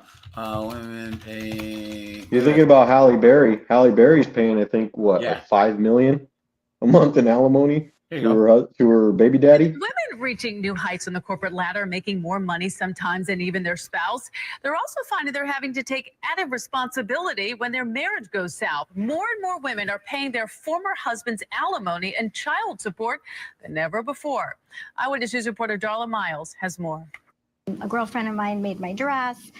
We didn't have much money or anything, so, we did everything ourselves. 48-year-old Janet Logan married her first husband when she was 22. We were kids. We were still in 22 is not a kid, you goof. college. Neither finished college, but Logan soared up the corporate ladder in the retail industry while her then husband worked on and off in construction. The peak of my career while I was married, I was just about 6 figures. His peak was probably half of that.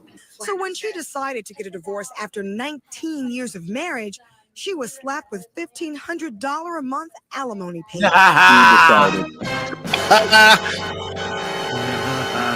Let's go. Let's just go. reaping what they sowed. City boy! Let's go. They're Whoever reaping you what are, they sowed. dude, heroes don't wear capes, man. Let's go. Equal rights. Equal rights. Yep. Or anywhere else. Barry Weinberger. What? Look at we Look at have. that face. Of course. Let's just say we all know what part of the world she's from. I'm subject to paying alimony now as either the breadwinner of the relationship, or we call it manimony, we call it malimony. But under New Jersey law, its legal name is permanent alimony. Let's go. Expert divorce. He's getting permanent alimony. Let's go. Attorney Barry Weinberger. Permanent alimony is oftentimes fixed when you have a long-term marriage and a disparity of income between the two spouses. There's not a part of you that is not the least bit better that he didn't do enough financially. That's not who I am. But yeah, right. You know, she's seething with rage. The sword of divorce court is a double-edged blade. Yep. Women it's not one side. This ain't no katana. All right, this is a freaking long sword. Yep. Close the gap. Women are increasingly becoming the primary breadwinner in the household, and calls to close the gap, close that gender pay gap, grow stronger. Those numbers are expected to increase. But with that comes an increasingly different side effect. And let's talk more about the divorce and alimony. Yeah, and here to discuss is family law attorney Christopher Melcher of Walser and Melcher. Look at these two old broads, dude. Look at this turkey neck. Look at that. Thanks so much for coming back. Thanks. Always love having you here. Well, okay, so women pay more for child support and alimony. Are you seeing this in your practice? We are. We're seeing about 40% of households have the woman as the primary breadwinner for that family.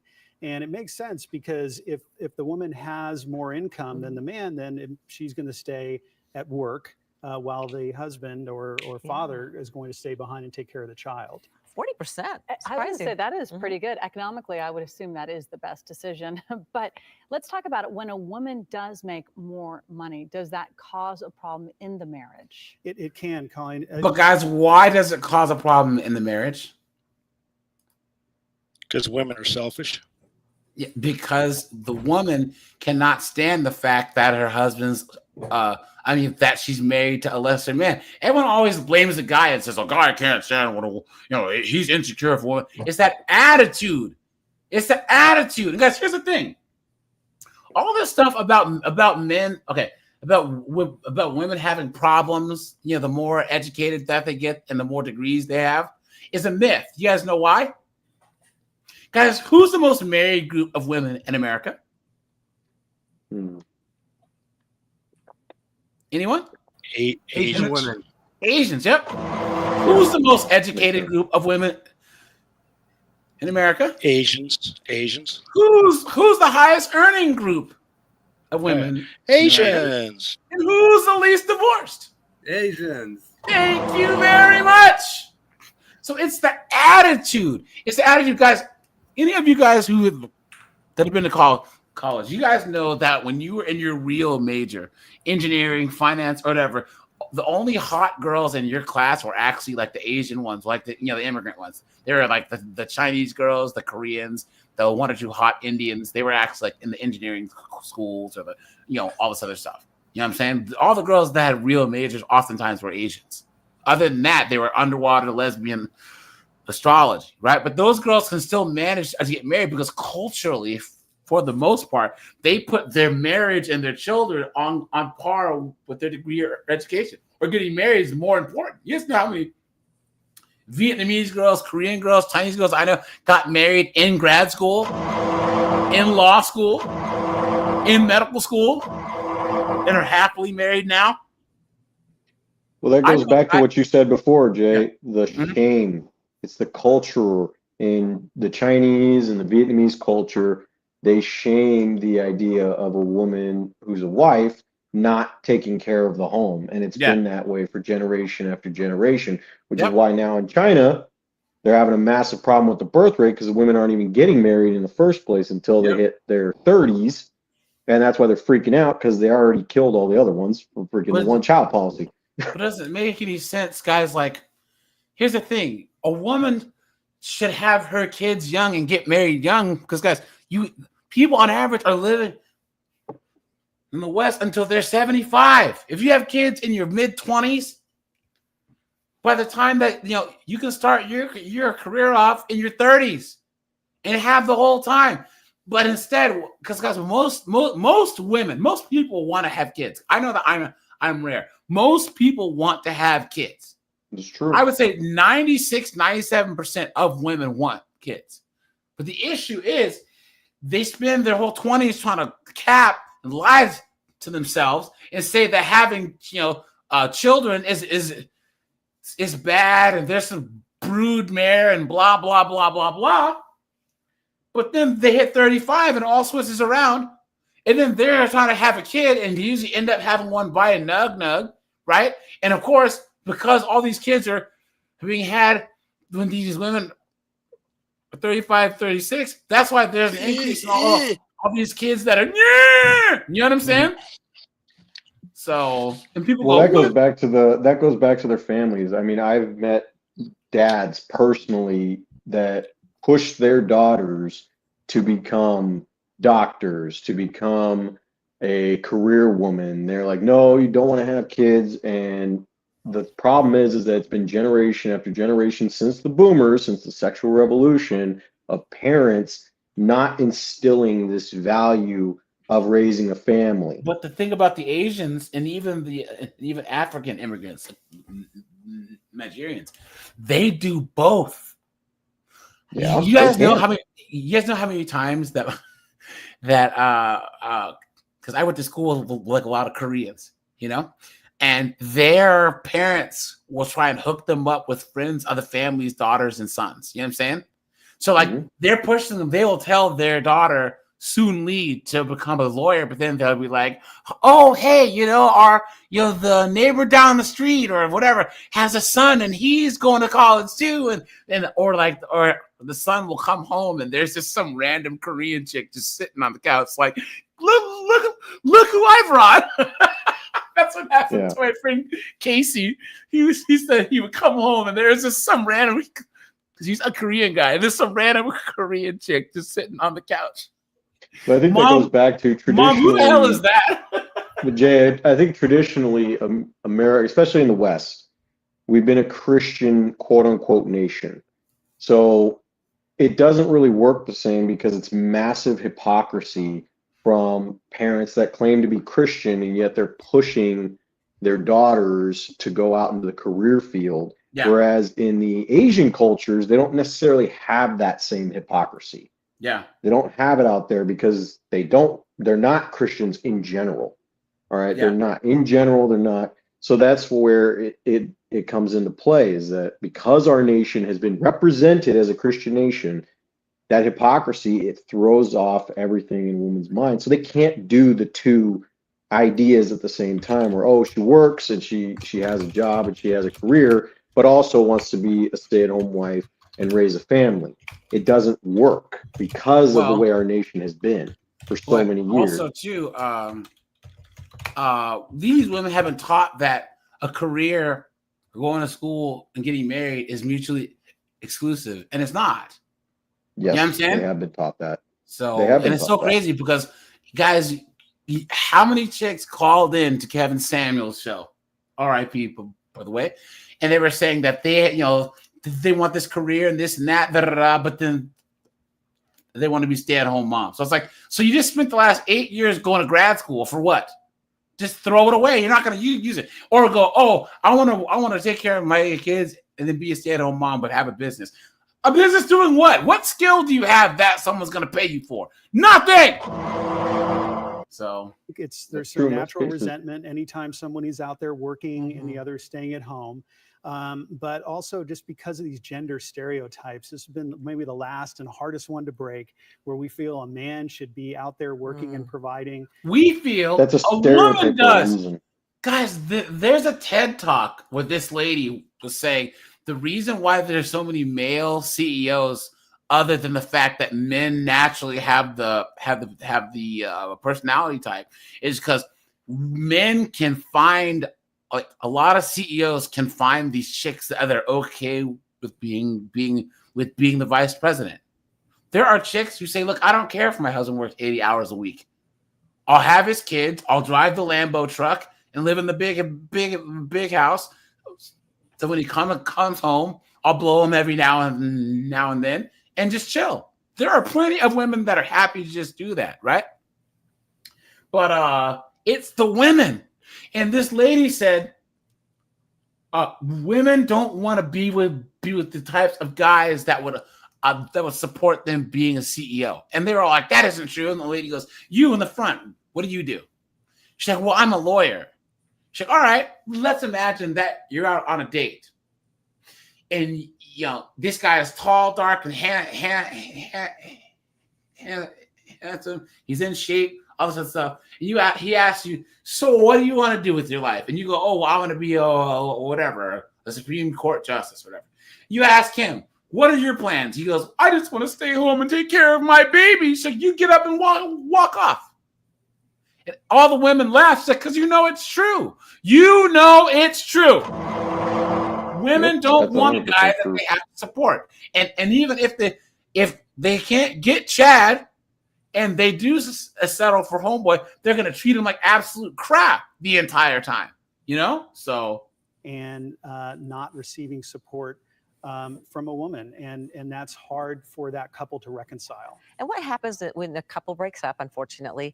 What sort of problematic things do you see with the man making less than the woman? So what'll happen is that the woman will have to continue supporting the man because he's now out of the workforce. He can't go back, and quickly he also has childcare responsibilities. So they may not have liked the arrangement before when they were married, but now after separation, she's going to have to continue supporting him at that same standard of living that they had. Wow. So look at that. Really? Duh? You don't say. Reverse. Duh? You stupid woman. Look at that, guys. And guys, make sure to hit the like button, guys. Guys, we have 80 people watching, guys. We have 60 likes, guys. Make sure to hit the like button. I'd appreciate that. Now, turnabout is fair play, and it was last year, I think Florida signed into law that they put an end to permanent alimony, and the women were irate. Yeah. Yep. They were pissed. Yep. We're not happy about that at all. For the support. There are. We're seeing that some men just will not receive support from a woman. Others will put that aside and just really realistically have no choice but to take the support.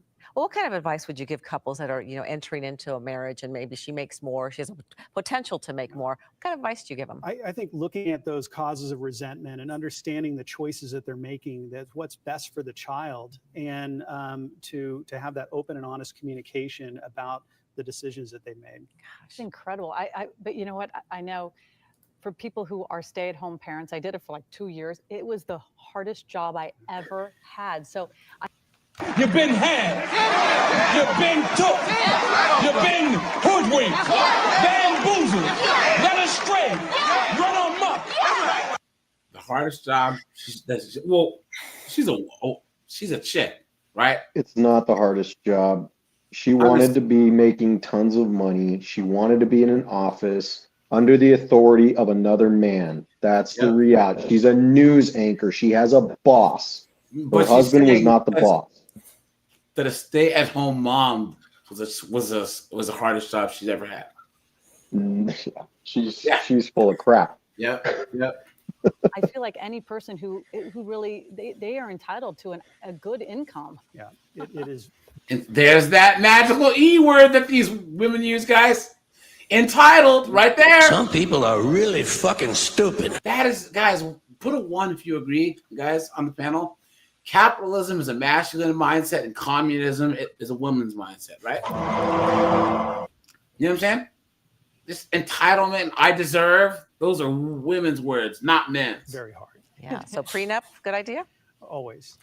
Okay. Spoken from Well, yeah, communism only works in a family because the wife has to deviate all of the resources to the children to make sure all the children are being fed and taken care of.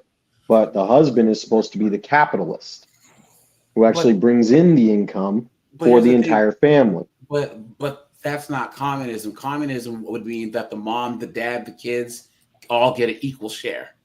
That would be communism. No, that's true. I guess it would be more socialism. And guys, communism, socialism, any of that doesn't work. Because once again, they're trying to say that there's no hierarchy and everyone's kumbaya. Here's the thing, guys. Someone has to determine what fair is. Someone has to figure out if someone is not getting their fair share or someone's taking more, someone has to enforce that fairness, and they are in charge. And they usually take everyone's guns away. Anybody here ever read Animal Farm? Say again? Anybody here ever read? Have you ever read the book Animal Farm? Of course. I haven't.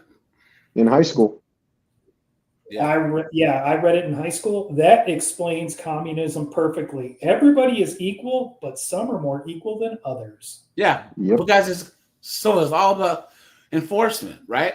Once again, you are putting the power in the hands of a small group of people, and they have the monopoly on force, so they can say whatever they want.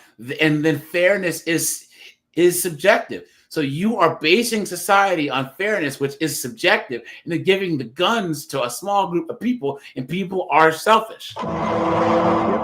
That's why communism always fails in regards to a country, because of the simple fact that it always ends up turning into a dictatorship. Yep. Mostly because there's a power vacuum. There's an authority vacuum. So then they look to one man to be their authority. It's usually instituted by a dictatorship. It doesn't become it. And then they disarm the population and don't let them speak out about it either. So it's just dumb. It'll never work. And guys, even then, you cannot tell me, guys, we are all equally valuable as human beings. Yes, but guys, on the market, you cannot tell me that a person that drives for Amazon is as important as a neurosurgeon. Sorry, is that happening? Yeah, because the market's not equal. Yes, the market, you can't be equal. It's impossible. Because if that was the case, who would go and be a neurosurgeon that if you're going to get paid as much as a guy digging a ditch? This is why I don't like the whole minimum wage thing, guys.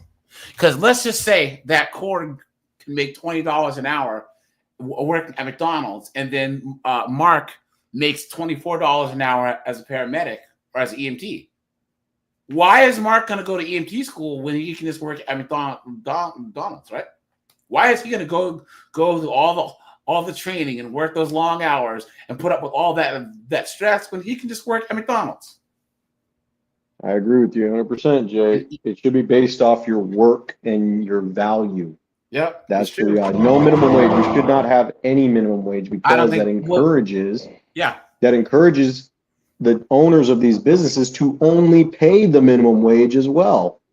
There's no incentive. Homeboy There's no says, incentives to get the best of the best. Say, lay hands off a comment. Hey, look, dude, if you can reasonably explain to me how putting all the power in the hands of the few to determine what's fair and allowing them to be the only enforcers of that doesn't make any sense.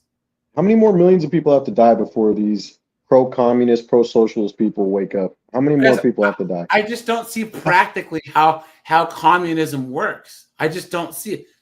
Because, guys, you can't have equal outcomes. You can't do it because some people are lazy. Some people are lazy. Some people are worthless, right? And guys, if Colin, Henry, Korg, Mark, John Carlo, and myself are all going to run a race, and we take off running, and Colin sits down, smokes a blunt, Henry friggin' starts banging some friggin' blonde 304, and then Korg, Mark, and John Carlo and I are running as fast as we can, but we all finish at the same time. Why are we going to run the race for? Either what are we going to run for?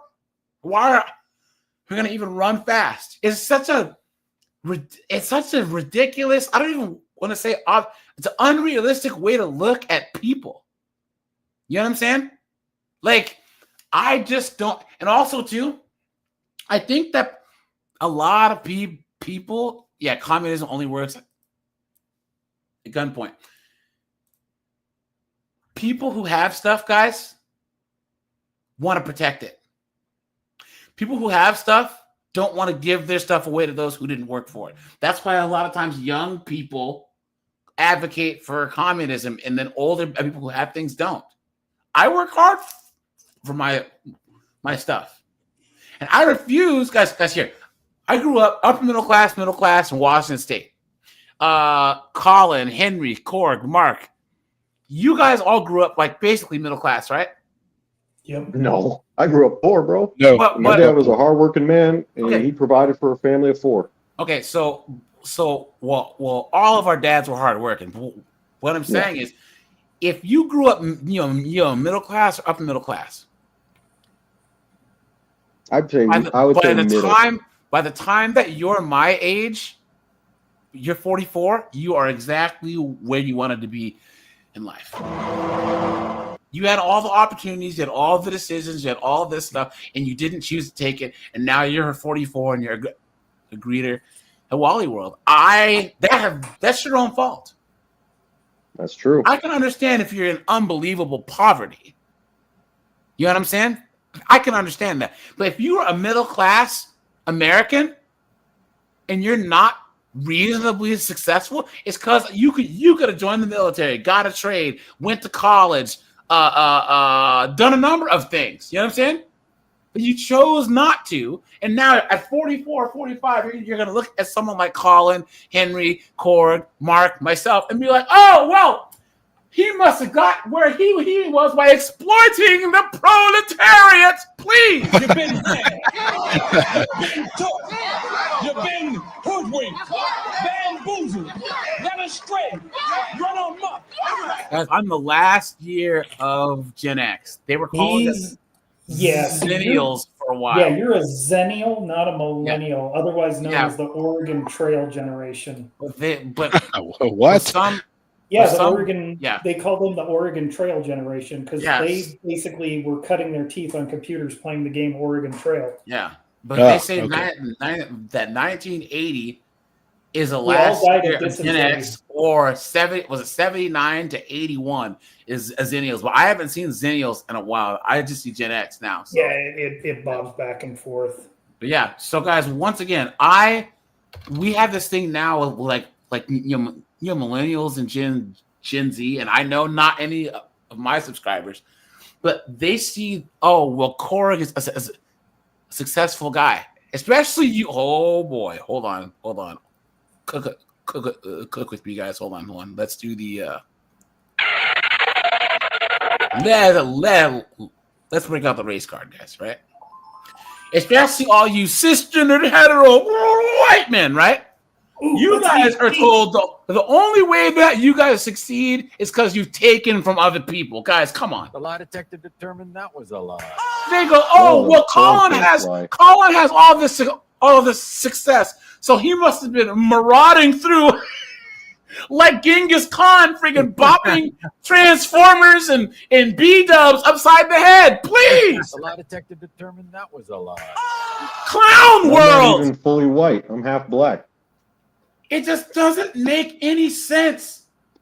Guys, it makes no sense at all. Guys, and this is a lot of reasons why a lot of younger guys don't try. It's because they've been told that if you are successful, you have done someone wrong by being successful.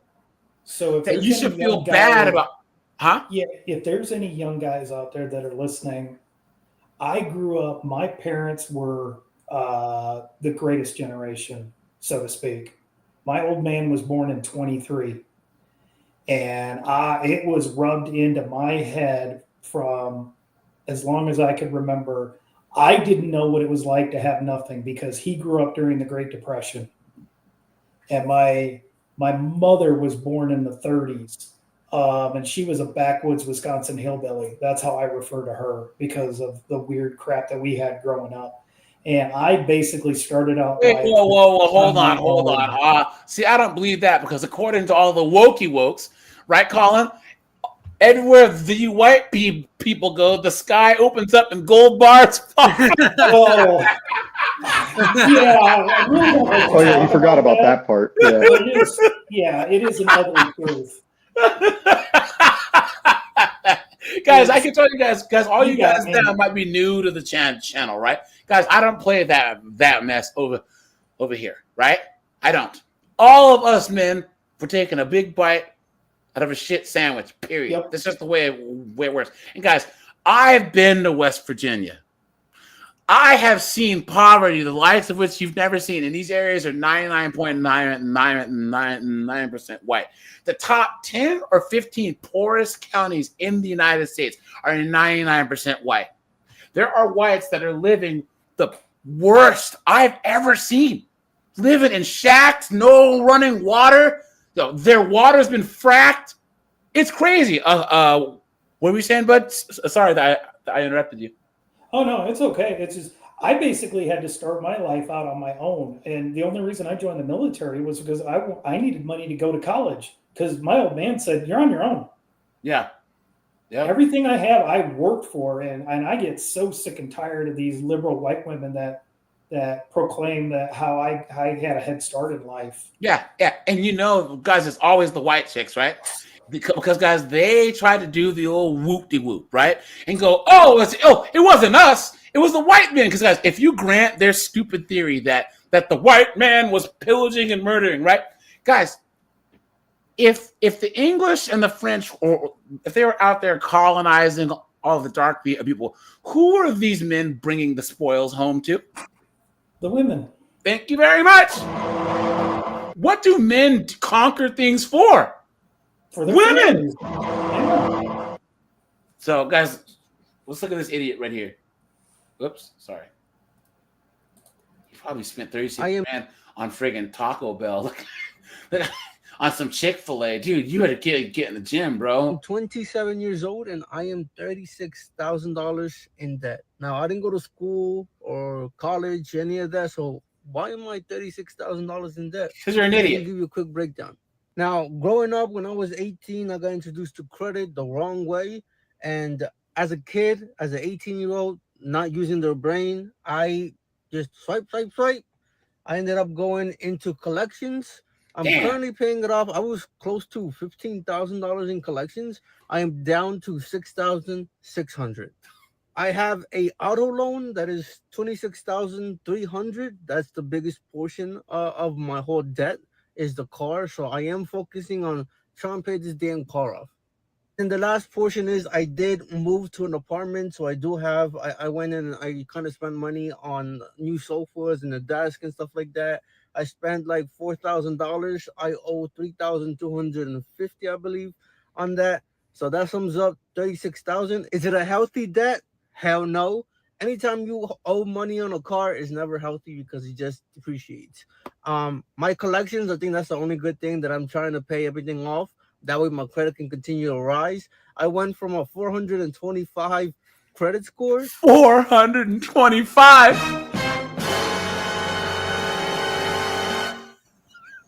I don't think you should be using the word healthy. Read that low. Jesus, what the heck? Guys, why is he saying this on the internet? Shame. No shame. Shame. No shame. Shame. Guys, I want to crawl under a rock. Come on, man. What are you doing, you absolute dunderhead? To now I think I'm at 665 or something like that. But it was a mission. It was a mission. And a lot of people need to understand that when you turn 18 and you get introduced to credit, man, don't OD it. Don't OD it. Because I did, and I spent the last 3 years trying to fix it. Don't do it. Look, man, he said my credit. I don't want to talk about it, okay? He has no excuse. He's 27. We've had the internet for years. You didn't have to go to school. You didn't have to go to college. It's literally all over the internet. Yeah.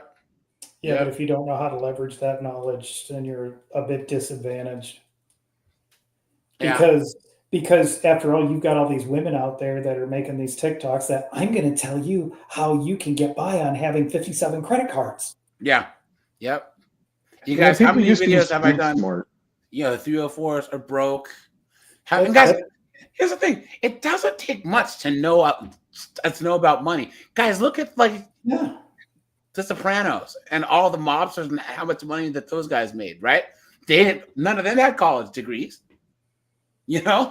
I mean, you got these dudes selling drugs on the corner and making all guys. It doesn't take. You don't have to know much to know about money. You know what I'm saying? It's just math. It's math. And it's not being stupid.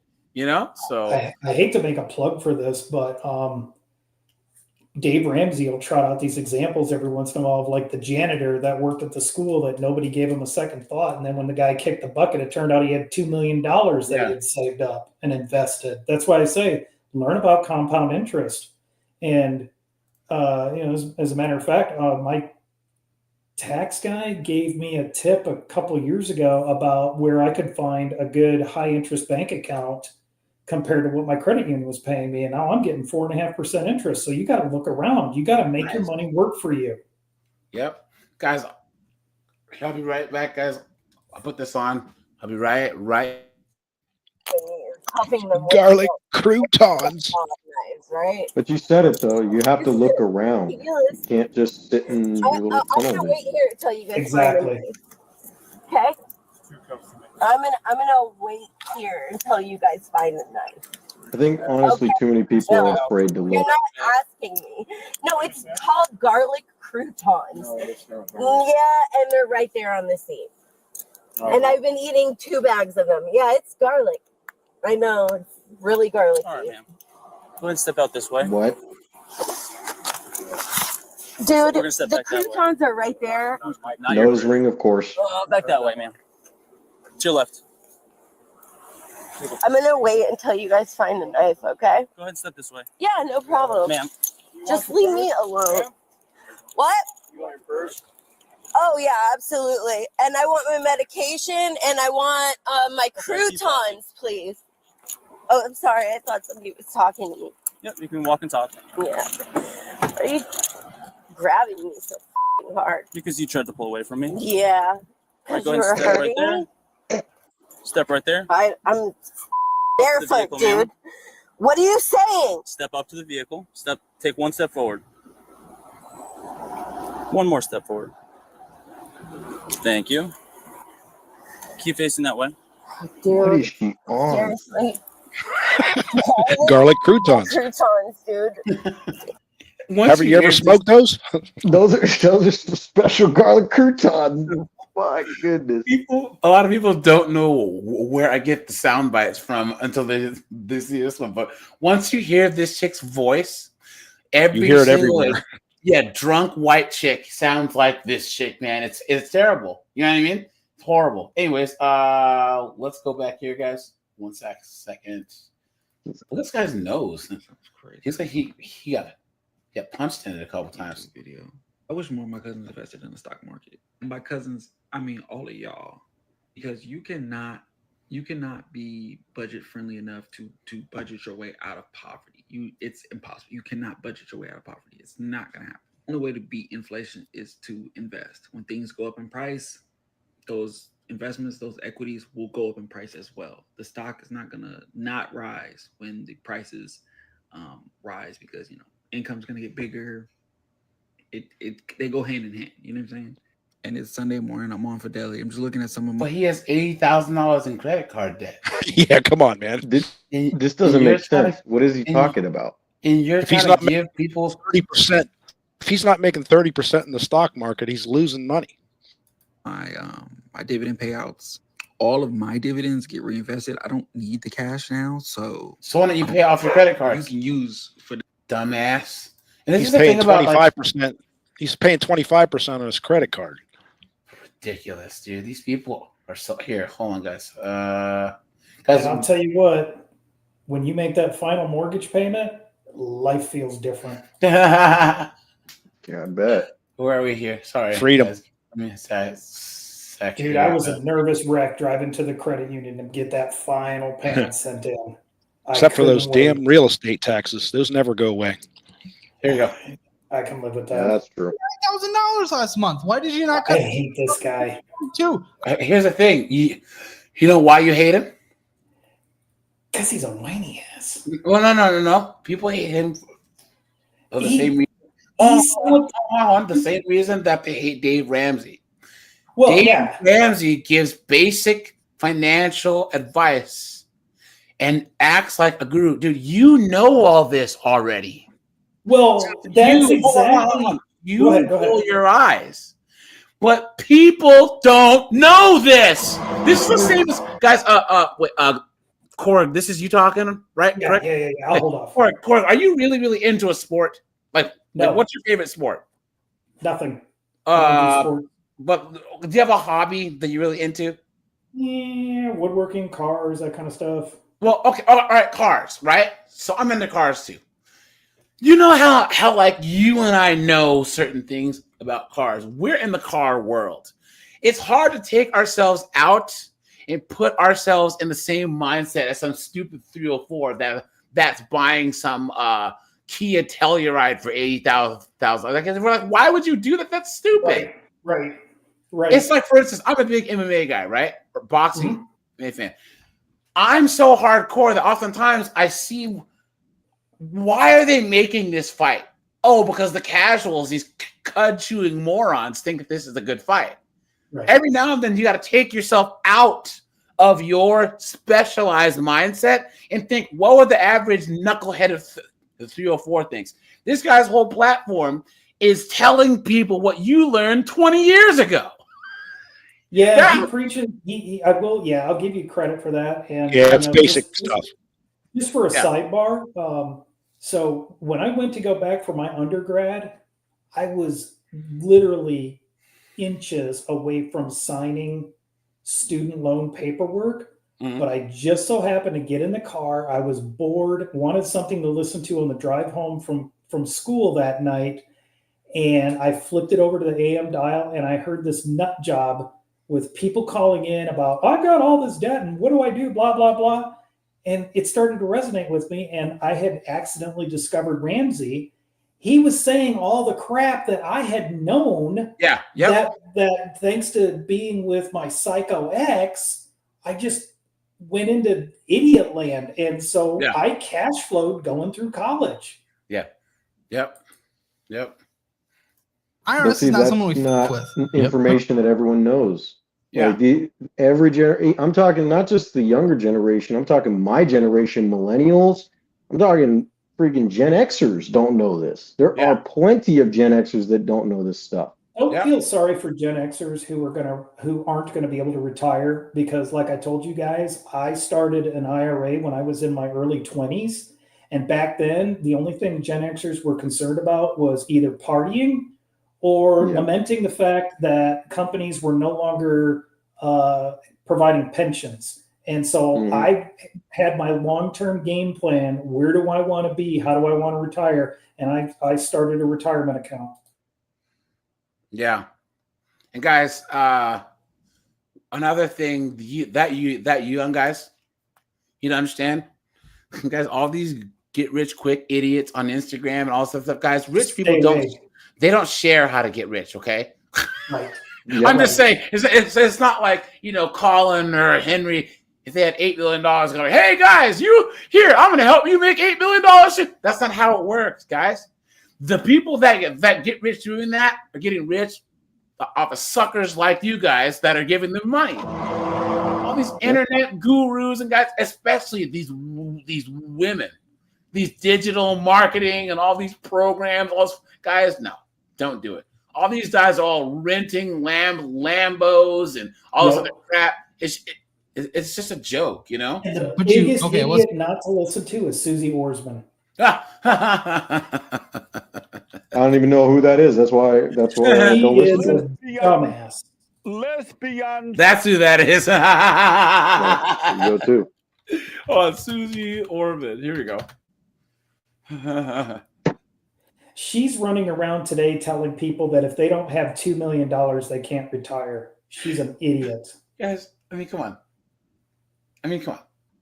If any chick goes to the tuna buffet, it's this broad. She actually got divorced in her short-haired white woman. Yeah, took her to the cleaners, I think. Hold on. Let's see.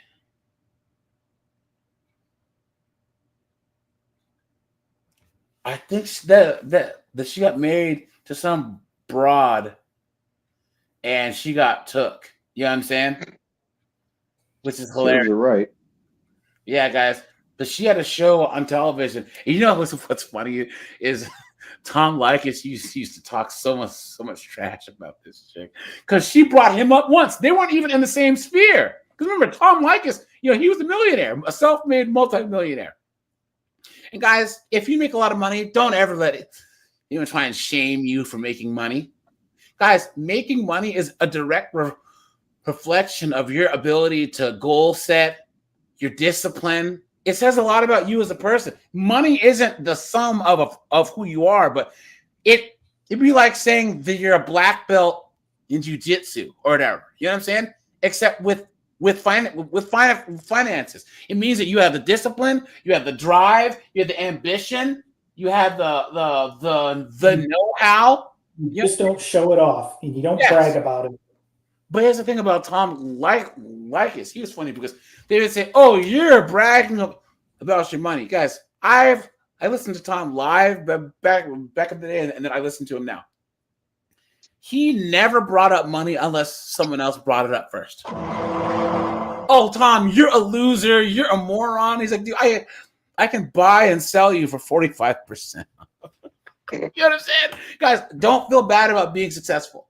Ever. Because, guys, once again, by the time that you're in 35 to 45, you guys are going to see, here, Colin, Henry, Korg, Mark. How many of these knuckleheads that you went to high school with are just losers that never left your hometown, that are still working at the same job, pumping gas? They married their freaking high school sweetheart who they knocked up. You know what I'm saying? You know what I mean? Yeah, I know a couple of them. Yeah. All you 19, 20, 21-year-olds, all the popular guys, all the guys that I think that they're awesome, all these girls that have dissed you, give it 10, 15 years, right? And you're going to laugh. And here's the thing. Guys, every single ex-girlfriend of mine, every single girl that I talked to in college or in high school has hit me up on Facebook trying to talk to me. I don't think so. I don't think With so. kids in hand, probably too. Straight up, dude. Yep. Talking about horse people. No, thanks, man. So yeah, guys. Hey, man. Pump them and dump them. Yep. Let's see. Hold on. Oh, here we go. As of today, I am currently in $94,609.58. Jesus. Yes, I know it's a lot of debt. Here's how it's kind of broken. Ow. $1,000 for student loans. Say again? I said it was all in hair gel. Yeah, right. Yeah. About $8,000 left on my truck loan, and then I have about $5,000 of credit card debt. I am really Hold up. having this kind of looming over me. Why the hell does that guy have a truck? Me? So Great compensate for his soyness.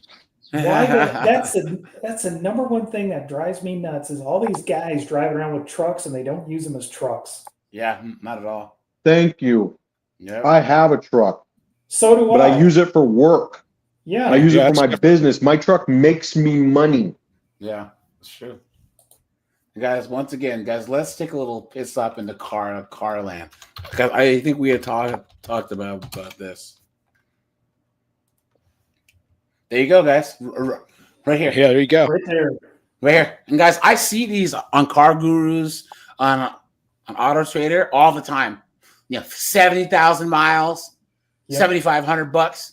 And it was always, you could always tell that it was some old man's car. It was some boomer's car, right? Guys, the LeSabre, the Park Avenue, you know what I'm saying? And then what's the other one? The Regal, right? The Regal, yeah. Yeah, the base model one, yeah. LeSabre, was that one of them? Yeah, Yep. that was one. Yeah, Buick LeSabre. And then the Crown Vic. And then they had the 3800 engine. Or the Lincoln Town Car. Yeah, with one of these, the Avalon. Avalon's and then great car. Like a 99 town car. Get your Raylan. The luxury version. You know what I'm saying? Yeah. Or the Crown Vic.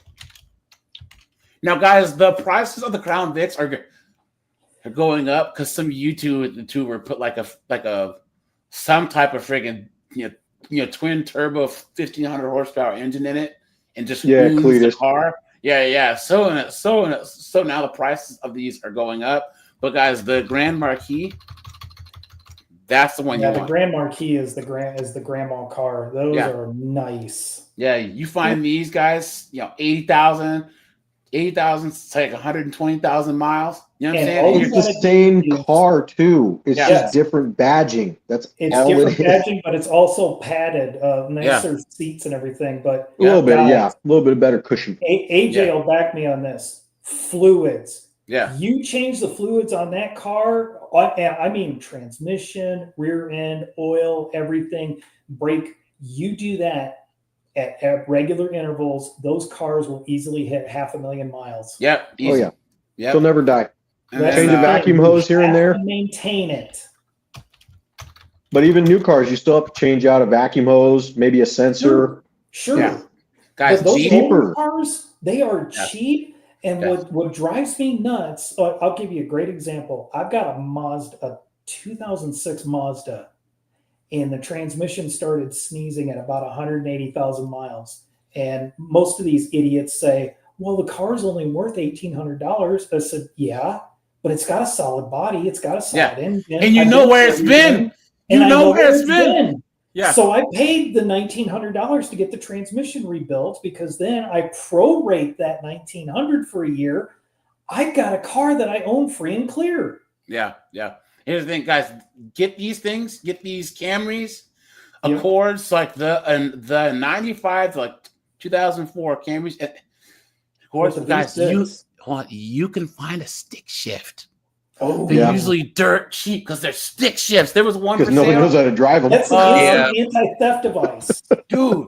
Sadly, dude, I saw one of these. It had like 80,000 miles. They were asking like $4,000 for it because it was a stick shift. Guys, my car is paid off. I thought about going and dropping $4,500 on that car because this is the last car you ever need to buy. Yeah, the Avalon, the Corolla, the Camry. You know what I'm saying? I'll tell you what, Jay. The only thing you're going to need to replace on that Camry is the suspension. Yeah. That's it. And you can go Rock Auto, freaking order up the whole suspension. You're looking at maybe $300 max. Yeah. And you can Thing's going to ride for another 100,000 miles fine. Yep. Guys, another It's that good car easy. is the Corolla. These ones are chance. And guys, Yeah. believe it or not, hold on, the 2007. YouTube videos for all the maintenance items you guys Here you need. go. Well, Here you go, guys. Today. Here you Oh go. yeah. Guys, I have a friend of mine. Highlander. Well, this girl that I work with, she has one. 360,000 miles on it. Still That's cooking. right. And she's like, well, I'm just not. Her husband's like, when are you going to get a new car? I was like, when this one dies. Because it's not going to. And believe it or not, 2005. The Xterra, dude. Yo, these things keep going. Those are great. Yeah. Guys, got 8 days. It's Terra. Yeah, they had a thing on. Would you take the brand new Pathfinder on, which is trash, obviously?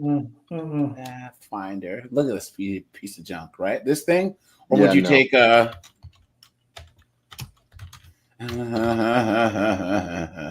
Let's go. Let's go. Let's go. Dude, these things are tanks, man. These are tanks. The thing is that they get all these ladies to get into an Altima, which has the CVT transmission, not realizing that the rear wheel drive Nissans are the ones that freaking don't die, which is what I have. I got a Frontier 2014. All I've had to do was change out the spark plug coils, spark plugs, and I had to change out the crank sensor. Oh, Mark, you mean the Altima, aka the Keisha Mobile? Yeah, the freaking missile on the road. Guys, every time you see an Altima, guys. Streets! I'm a bitch from the streets! I get that money! Bitch, give me what you got! They're all over here, and I'm in California. I'm outside of LA, but I'm in California, and anytime I see an Altima pulling up, I am distancing myself as much as I can because I do not want them hitting my damn truck. Yep. Over me, doesn't help me sleep at night. So I decided to start a series on paying off the debt, and I want you guys to come with me. So here's kind of my plan to pay it off. Guys, this whole thing is feminine, right? I'm gonna do like a debt payoff journey. Oh my God, please, guys. I think number one and most importantly, guys, his hair is like this because obviously he must have come from his boyfriend's house. Yes, remember on something about Mary? Is that hair gel? Every age to pay it off. That's kind of step number one. Step two is a site also called couch flipping. I've been doing it for about 4 years now. It's good money. It's just kind of inconsistent. It just involves flipping furniture. And then besides that, I'm going to use these apps to make some money when, I'm not flipping couches. The way I'm going to break this down, I do have my 9-to-5 job that covers my living expenses. Thank goodness. But with the extra money, I'm going to do a couple things with it. I'm going to split it half and half. Half of it is going to go towards my savings for a new car and just general stuff that I want. So you're going to get into more debt by buying a new car. Exactly. This boy got a lot of sugar in his tank. Look at this guy. I ain't gonna lie. The only thing I'm finna increase is my motherfucking fist across your goddamn face. That's what the fuck. That's what's about to get increased. It's important to kind of stay motivated that way. And then the other half is obviously going to go towards paying down debt. I'm going to pay it off smallest to biggest, kind of. The first debt I have is an Apple Card. I have about $1,500 debt on that. I'm going to try to wipe that off really quickly. The other rest of the credit card debt is all on a 0% interest card. So I'm going to hold on to that for just a little bit longer. And then I am going to, put the rest on my truck and my student loans. For anyone that's curious, my student loans are at an 8.375% interest rate, and my truck is at a 6.14% interest rate. So yes, that's me. Stay tuned. I'm going to post an update later today when I actually start going out and doing DoorDash and Uber Eats and stuff. And we'll try to find a couch to flip to hopefully get some of this paid off. Idiot. He could work a blue collar job and he would have the money to pay this off, but then he's got to get his hands a little dirty. Well, I mean, come on. This guy get his hands dirty. I mean, come on, guys. Let's be honest, right? I know. Let's be honest. Here you go, guys. The phone with my student loan. So I just got off the phone with my student loan borrower people, and they were like, hey, so we're looking at your account and we're seeing that you've accrued a lot of interest over the past several years. And I was like, oh my gosh, that's impossible, because I've had no interest in paying those back since I dropped out of college. So I just got on the phone with my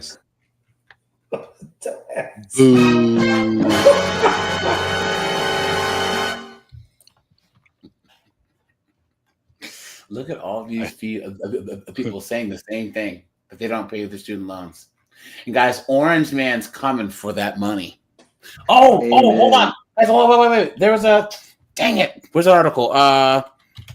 Student loan borrowers. You know why I don't feel sorry for those people? Same. And I hate to say this, but when the millennials were growing up, they're so smart. They know everything, blah, blah, blah. Yeah, but they couldn't read the freaking terms of a loan contract. Yeah. Exactly. And especially the millennial women that, I was duped.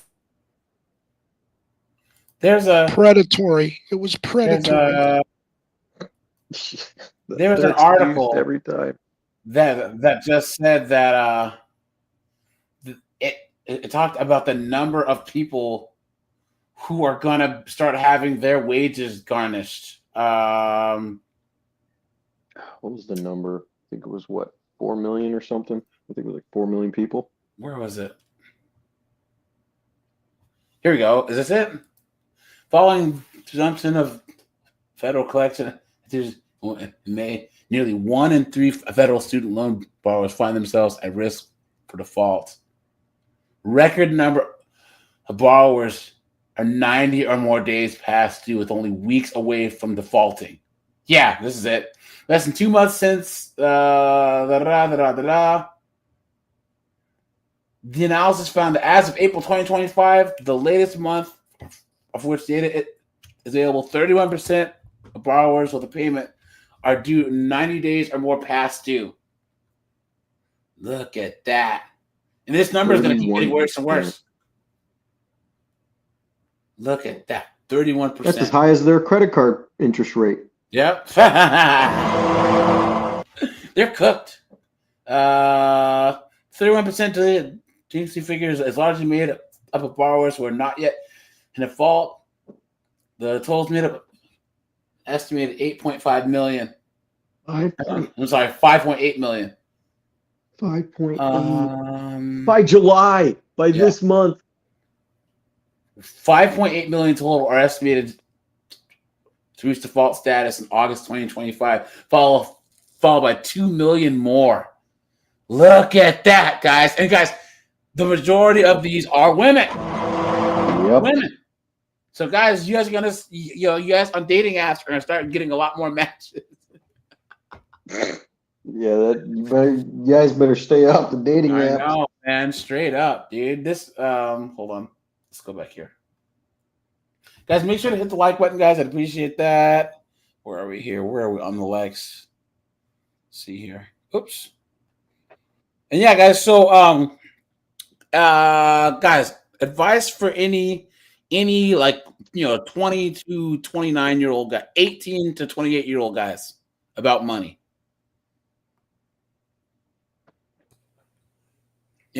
So whoever wants what more you want to give? Well, I mean, just direct advice. Give like three bullet points. Well, I would say if you're starting out, use nothing but cash because you're going to feel the pain and you're going to learn how to manage your money. Mm-hmm. Good one. Work a second job. That's good. Yep. Learn a trade. Yeah. So you don't overdo any kind of debt through credit cards. Learn how credit cards work, how you can use them properly so you don't fall into the trap. And read the damn statements and read the contract. Just read, please. Yeah. Read. Yep. It's true. Yep. It's that And simple. again, come up, learn, find a mentor, find one of these good finance channels. Wait. Are you trying to say that that Gen Z doesn't already know everything? Yeah. That they can't reimagine, that they don't know better than everyone else who's ever written or made anything else. That's why they could rewrite every single IP and add lesbians and transformers stuff and everything. They already know better than all of us, right, guys? Please. Hey, determined that was a lie. One piece of advice I always give youngsters, and that is learn from everybody else's mistakes because life is too short for you to make them yourself. So, and guys, that's the thing about the red pill space. That's why we will always win, because guys, we aren't out here competing with younger guys. These 304s, you have 55-year-old chicks trying to date the same chicks as 25-year-old chicks. They don't want to help each other because A, misery loves company, and then B, they're out here trying to compete with each other. Yeah, Guys want to make sure that you guys don't make the same mistakes that we made. Bingo. Yeah, that's exactly what I'm on here is to throw up because that's why I try to teach young guys, make a plan, make a series of goals. Remember, you're in a marathon. You are not running a sprint. And you're going to have people that say, well, why are you bothering to save for the future? You might die. Maybe, maybe not. Isn't that the most woman thing that you ever heard? Yep. Right, guys? I even had guys say that. It's funny, you only live life once, but they sure as hell screw up that one life. I know, right? Ain't that the truth? Isn't crazy, right? Guys, like why are people, I was trying to say, like, why are they so dumb? But guys, it's because being dumb is easy. You know what I'm saying? Yeah. Being lazy and good for nothing, that's easy. You know what I'm saying? Because actually going out there, sacrificing, planning,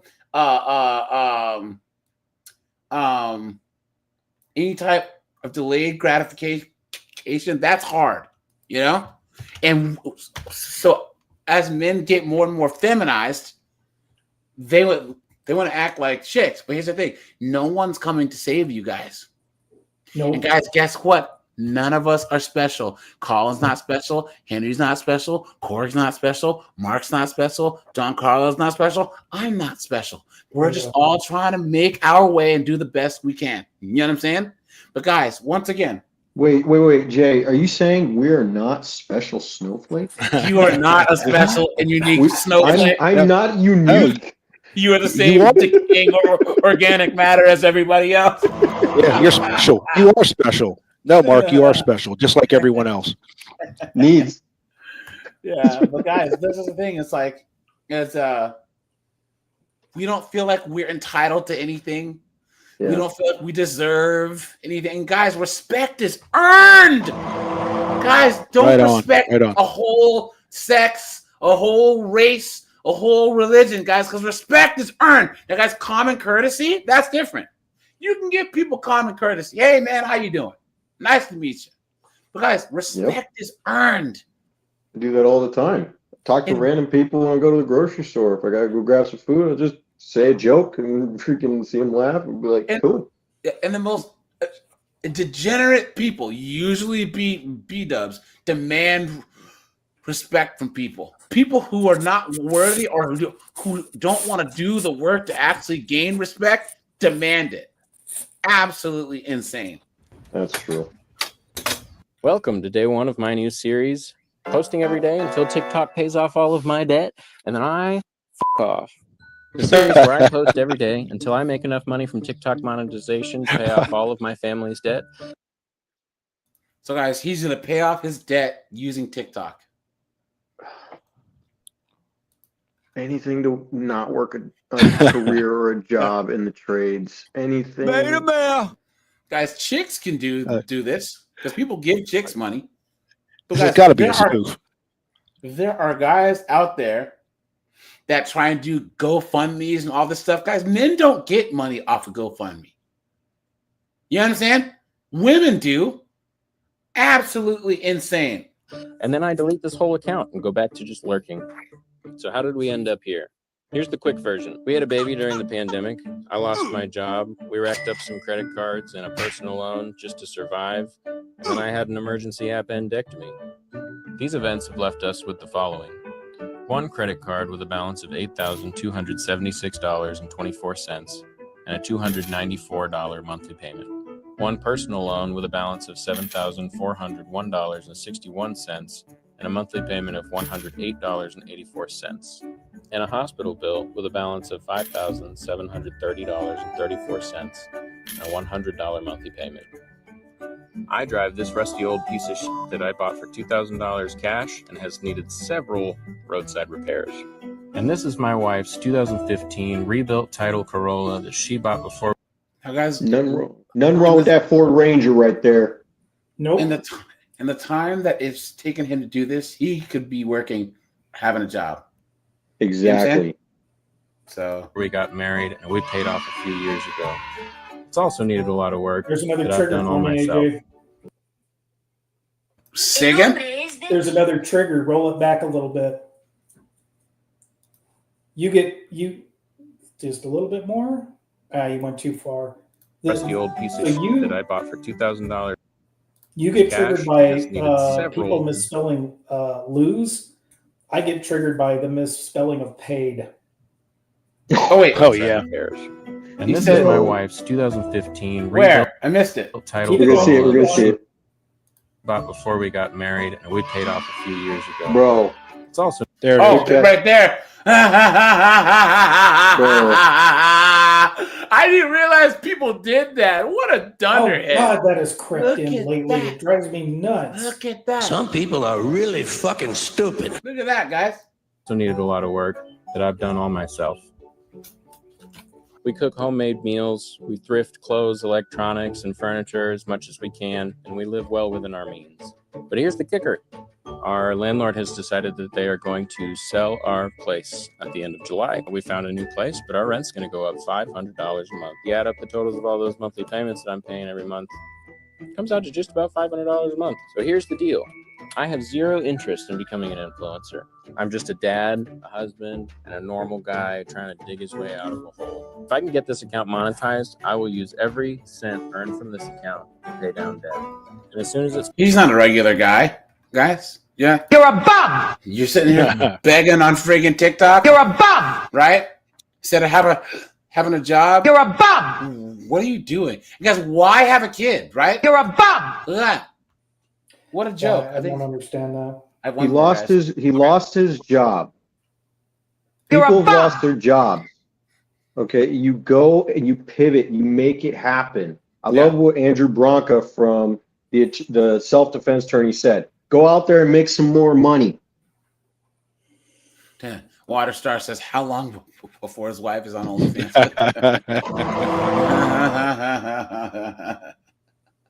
We're back. I have some updated numbers about me trying to use social media to pay off my student loans. I did math again for this video, so buckle up. Okay, so it's been 5 days since I posted that first video. You guys had no business getting that to 750,000 views, but who is... Who's watching this? Why? Except to clown this dude. You know what I'm saying?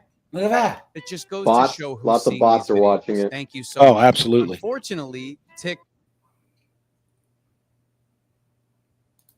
did the thing it likes to do. TikTok only counted 73,000 of those videos towards monetization. And because of the RPM being... Because the rest were bots. Watch. 55 cents. I was awarded $185.39 for that video. I also put that video on Instagram. On Instagram, it made $13.02. I also put it on YouTube Shorts. On YouTube Shorts, it made YouTube Shorts make no money. $8.66. Now, here's the funny part. I put my Venmo on that video as a joke. But yeah, right. As a joke. You've been had. You've been took. You've been hoodwinked. Bamboozled. Led astray. Run amok. I wish that someone would try and friggin' beg me for money. Especially guys, who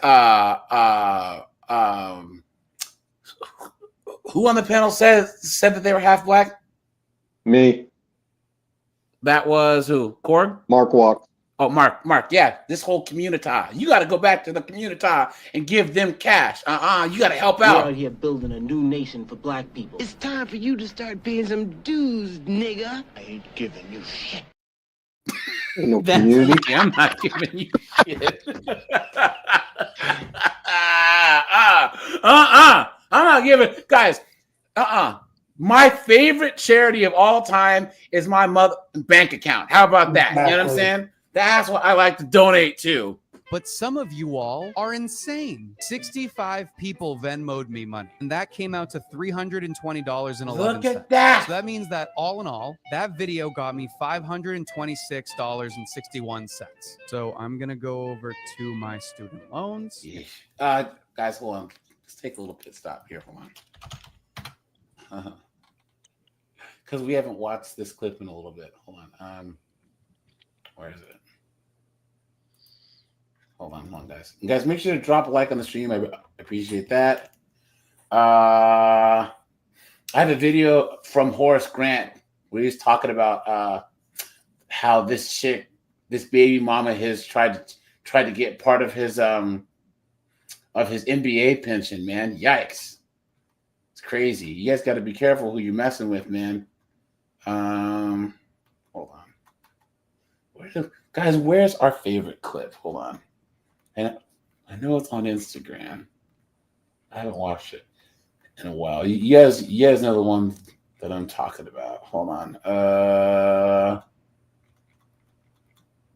But guys, we'll also switch gears here in a second. Hold on, guys. I'm disappointed. We haven't heard the Dubai porta potty in a while, and that one always makes me giggle. Dang it. I'll have to find it dead air. But yeah, guys. So once again, guys, the whole money thing is not difficult, right? It's not even being good with money. It's just not being bad with money. You know what I'm saying? Guys, self-control. Don't waste It's your being money smart. on stupid Don't go stuff. giving out to people who beg. If you can't afford it, don't eat out. My God, just eat. Learn how to cook, for crying out loud. Here it is. And if you're still living at home with your parents, help out around the house. Yeah. Yep. Here you go, guys. Here you go. $1,000. You don't, man. Talking about you need $20,000. You don't, man. You ain't $20,000 material. Is that too small? Should I increase it? Do you think I Man, should increase what? Increase the fuck what? $20,000? You ain't nah. You look. I ain't gonna lie. The only thing I'm gonna increase is my motherfucking fist across your goddamn face. That's what the fuck. That's what's about to get increased. Cause your strong mouth ass, you finna piss me off. Your ass weak in the teeth. I don't understand that shit. Right? And you getting on this bitch, or you getting on this bitch asking for fucking galaxies. And you don't got no fucking paper. Galaxy is just $15. Look, listen, I don't know what the fuck you saying, but all I know, you ain't getting a motherfucking dime. And look, I tell you this right here. Let me see your level. What you mean see my level? Girl, what the fuck? What my level got to do with anything? Girl, I ain't no motherfucking eat. I want to know if you'll be able to send me Galaxy. Oh, baby, I can send you a Galaxy. Hey, listen, I can send you a fucking Galaxy, but I can send you a fucking dentist first. Matter of fact, I'm about to call immigration. That's what the fuck I'm finna do. Cause your motherfucking scamming hard-working U.S. citizens out their motherfucking money, and your bitch ass can't even speak fucking English. You dumb bazooka bullet head bitch. You pissing me the fuck off. I'm talking about you need. Oh my God. Oh. Every time I watch this, it just makes me laugh. Dude. What is that? What is that? What was the? I don't know. Like if this was on TikTok, I think that he was in her TikTok live. I think. Wow. You know, or was it on her Instagram? I'm not sure, guys. Now I don't know. But yeah, so it's hilarious. And told her what's what, you know. So. I thought it was Shannon Sharp when you first played it. Hold on. No, he ain't that raw. Unless it's an OF girl, I guess. Yeah, there you go. Here you go.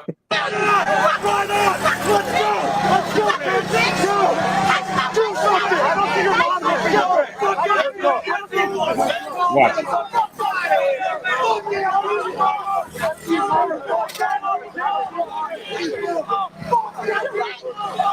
Wait for it. Put that shit away. Hey, Blake. She has a knife. Watch. Don't touch my wife. Please, watch. Yeah! Let's go! Beat down.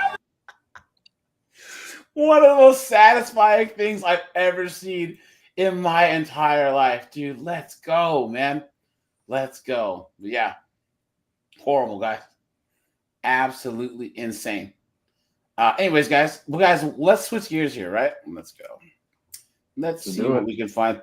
I actually don't have one picked out yet. So let's just go to the wild world of body cam footage here, guys. And guys, make sure that you are subbed to the second channel, guys. That's 50304. Yeah, you know what I'm saying? Appreciate that. Where are we here? Guys, thanks for being here on Tuesday, right? It is. And guys, I hope you guys are doing something fun for the 4th of July, you know? So but that's the sound of the police. Let's see here. This ought to be stunning. On April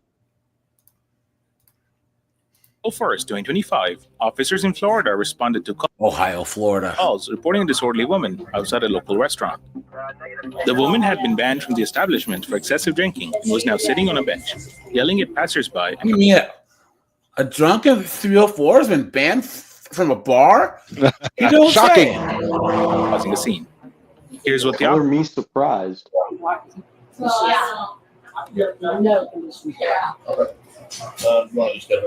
Yeah. Do you have your ID with you, ma'am? So she was in here prior to going over there? Yeah, and he did stop serving her and cashed her out before she had to go. Okay. And she did pay her tab before she Yeah, left? she did. Okay.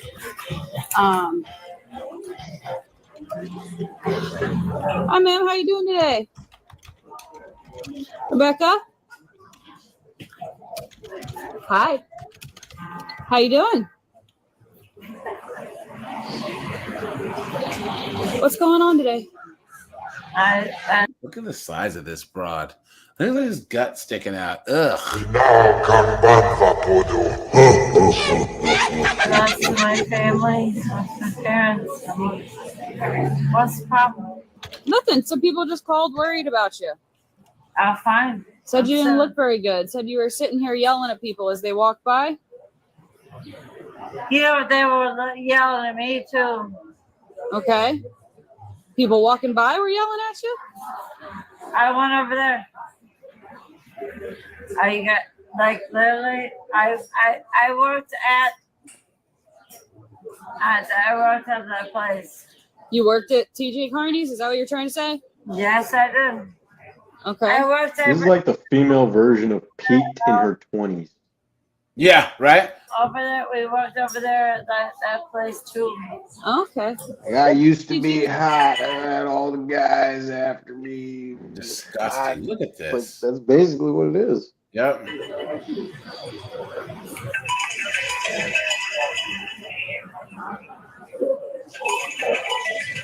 How you swipe it? How you swipe it? How you swipe it, dude? It's 4:04 p.m. and she's this Oh trash. wow! So I hate drinking. No, we're not doing that. Sit down. Hey, are you able to come pick up your wife? She's pretty intoxicated downtown. Pretty. We're right in front of TV. Yes, he didn't sound surprised at all. Beta. Yeah, Lenny's right. Yeah, that's the alcoholic build. You know, skinny legs, skinny arms, and that swollen. Absolutely. Yep. Downtown. Don't put your touch. Yeah. All right. How? What is it? A 20-minute drive? Just because, like you said, she's pretty irate right now. We're just trying to make sure she doesn't. Probably about 30 minutes, to be honest. Can you figure out for the Probably life of me why she has so many health problems? Yeah, right. It's a Scooby-Doo mystery, y'all. No idea. He's probably 5 minutes away. Pickling her insides was friggin' guys. What do you think she's drinking? Right? She looks like a gin chick. You know what I'm saying? Yeah. I appreciate it. Like I said, we're in front of TJ Carter. And then get mad at the type of gin they have. Who drinks gin? And then like, are there really that? Guys, I would say out of all liquors, gin is one of the ones. Can you honestly tell the difference between gins? You know what I mean? Like, guys, I like good rum versus crap rum. You know, vodka, guys. Look, there's crappy vodka, then there's everything else. Okay, we all know the bad vodka, right? Scotch, guys. I have to have good scotch. Okay, you know, I'll take any scotch. But guys, good scotch is good scotch, right? But guys, gin's disgusting, anyways, right? But how you gonna just Arnie said, if you need, do you have a? Sit down. Wow. Oh, wow. Don't do it again. Oh, wow. You're good. Okay. Next time you get up, I'm putting you in handcuffs. Dude, I just got dude, you're done. You're done, bitch. Your husband's coming right now. So you need to keep it together for another 25 minutes unless you're going to come with us. Thank you. This one goes on for a while. Yelling. If this was a guy, they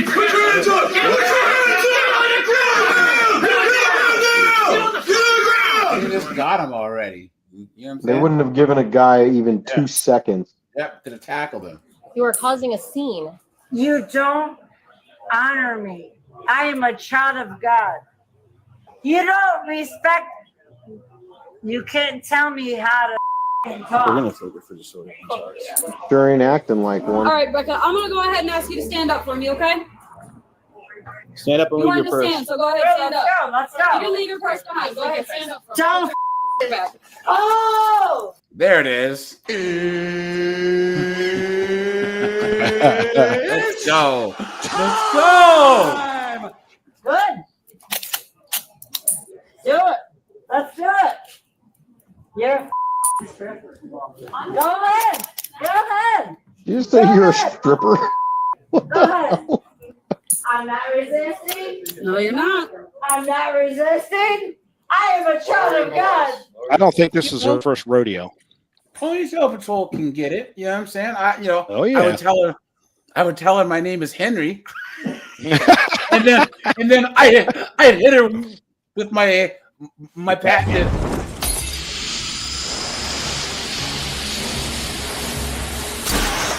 Who is this guy?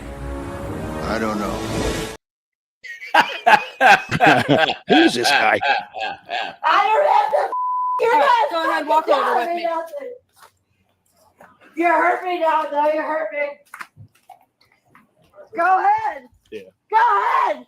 It's child of God. You guys know who she sounds like, right? Don't you put your hands on me! Don't you! I will go to jail. That's a good one. You are gonna. I'm gonna sue you so. Look at that, guys.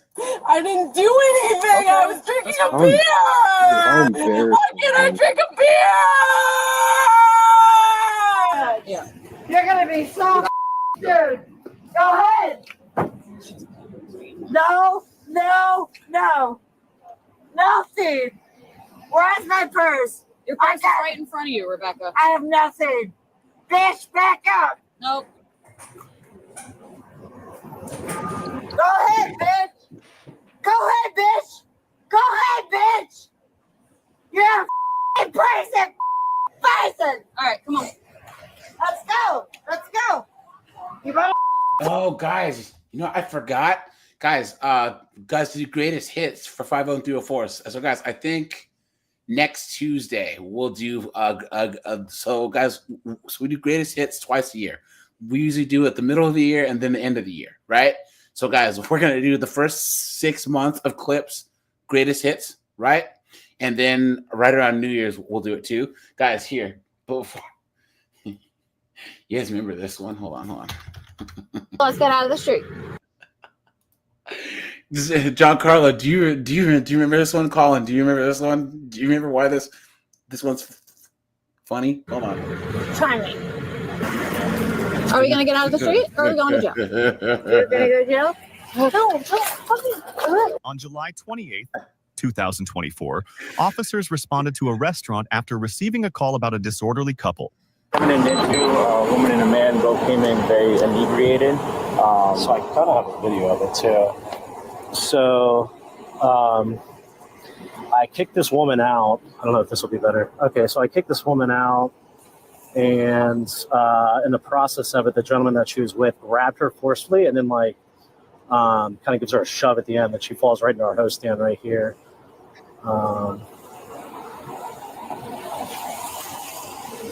Paramedics are in there with her trying to get her off the floor. She's kind of not wanting to comply. We have the gentleman in the back kind of stable if you guys want to talk to him.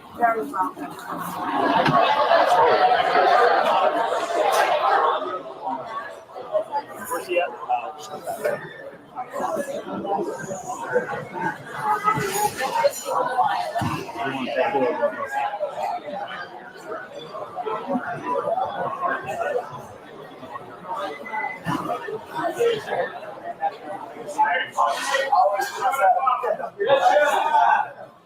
What's going on, man? How you doing? I'm all right. How are you? No, so I'm sure you know why we're here. You see that? Yeah. So I'm just gonna be fair with you. They think that you just push her, and I saw the video. Hey, I saw the video. In my opinion, this is what happened. You guys, they told you guys to leave. Well, they arrested him because he's an idiot, guys. I can't stop. And then she has to get involved. Has to, right? I don't even think she has anything to do with this whole thing. Before you start walking away. So, how long have you been here?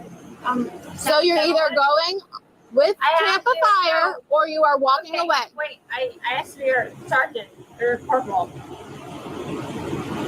No, I'm not going to jail. I asked for your sergeant or corporal. Yeah, you guys are good. You're good. Go. Got it. You can't go back because they don't want you up there. So. All right. Are you new? Yep. Let's roll. Man, Wait, where's your stay away from me. No, she's gonna leave really quick. I'm new. Of course. Step away from the car. I'm gonna go to Ruth. I'm gonna go.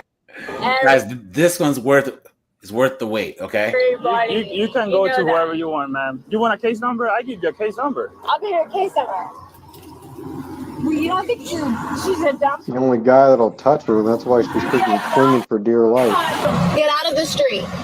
I can stand right here. You can't. You're in the middle of the road. No, I can't. Right? There's nobody. Are you new here? No. You don't live here. Yeah. You've never lived here. Okay. You're not from here. So let's get out of the street. Try me. What am I trying? Tell me. Tell me you can't stay here.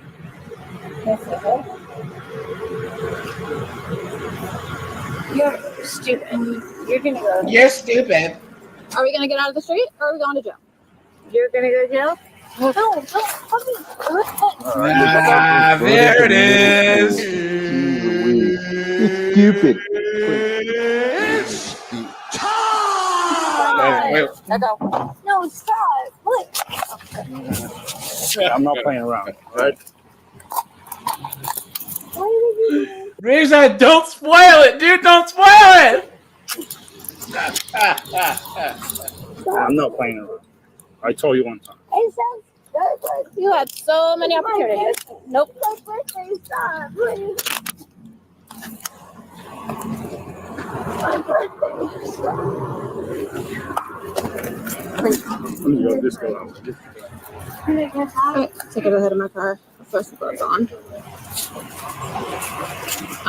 Oh.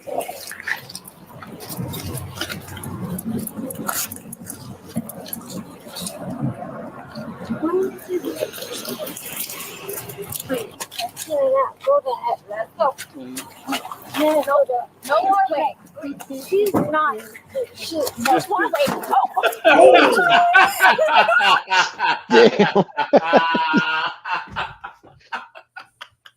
In the face. Oopsie. You stupid woman. I think I've only ever seen one other video where the drunk slammed her head into She had to something. face the consequences. Since snowboarder in here. She had to face her problems head on, right? Yep. Hey-o! Did she make her mouth or her forehead? And she thought she was ahead of the game. Yes, there you go. She's gonna knock her problems out. No more way. She's not. She's more way. Oh man. Look at her face. Look at her face. Oh no, guys, look at that. What an idiot. What an absolute There's nobody thunderhead.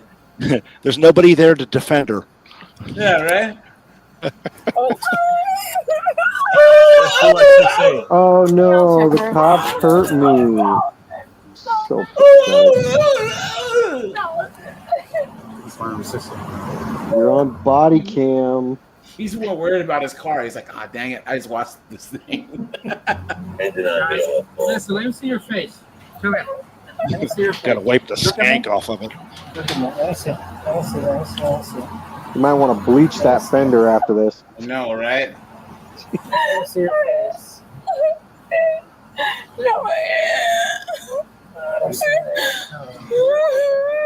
Well, here we go, guys.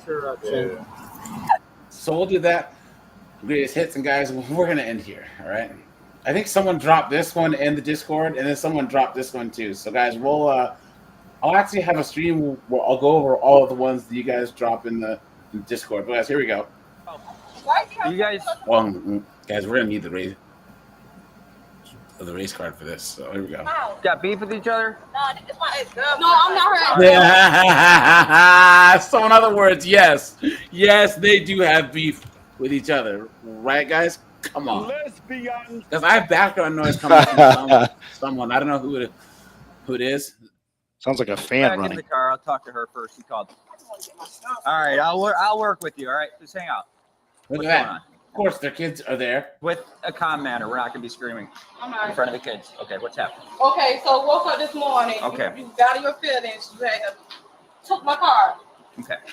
I had to call police. I told her she had to took my car or whatever like that. Mm-hmm. Okay, you had to drove off. You came back. When I called police, you came back. And now I just want you to go. I don't know why you be having people pull up in front of my house anyway. Really, to be honest. Okay. You tripping? What's she to you? Huh? What's she to you? Ex-girlfriend. Now, guys, this is why I don't believe in housing vouchers in Section 8. Because guys, what happened is that they give these housing vouchers, and knuckleheads like this can move into a house in your perfectly decent neighborhood. You know what I'm saying? Next thing you know, you have this foolishness going on. Guys, I've said this 1,000 times. And Mark can probably agree with me. And Ray, Tim Hicks, guys, when I bought my house, I made sure to drive around and I made sure that there's not a lot of people in my neighborhood who look like me. I'm dead ass, dude. I made sure that there's no friggin' 2003 Impalas on 24-inch rims. You know what I'm saying?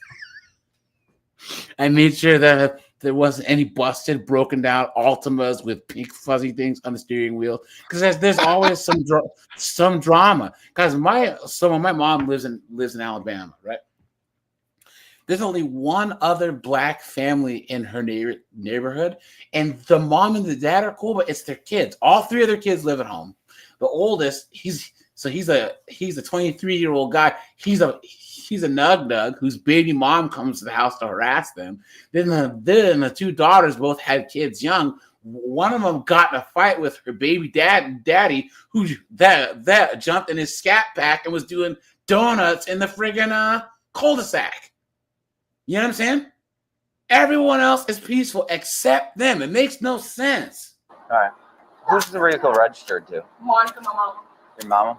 Okay. So she came into the house or your apartment. You let her in? No, she was. She used to live here. Yeah, not live here, but spend the night and stuff. So. Yeah. Okay. Let's skip ahead, guys. Hey, the bro, don't try I mean, she threw my stuff in the house. She threw all her stuff outside.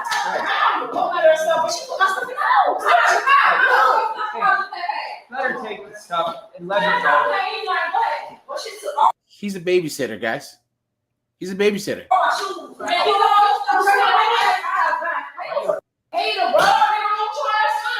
on. We got a lot of stuff here because they're not even living here. I do live here. You asking me, I'm staying all you. Come on, bro. See, she ain't selling my shoes. You mean are those her kids? No, I'm not even her kids. Well, whoever they are, she's obviously going to preach her side of the story. But why? I had all shoes right here. Why would you take them like no? Ain't no shoes. Do my shoes, and I don't want to pay for nothing, bro. All right, go ahead. You doing too much for my house. Let's just get this stuff and be wrong. Now, I swear I'll be wrong, but I ain't be wrong. You should. I'm gonna let you kids out of this. But it's ain't over with, man. It's over with, Yeah. You pull up back to my house. I'm come back to your thing. Warrants out for being taken misdemeanors. Can you just shut the door and let her do her job? Yeah, like she bothering me. I'm not bothering you. I'm waiting to get all this stuff. Nothing's Okay, nothing's gonna happen with me standing right here, so just let her do They it. love the drama. They just Faster want. get this out of here, faster she's gone, and I ain't gonna say no. all right, thank you. You guys, the only thing crazier than two chicks together is two B-dubs together. You know what I'm saying? That's Can you imagine every single conversation? Every single one. I'ma kill your bitch ass, bitch! I hope you die, bitch! I hope you die of AIDS, ho!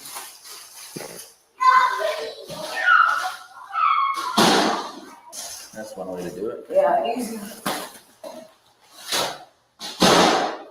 She got got the trash. No, you can leave. She's some trash. There you go.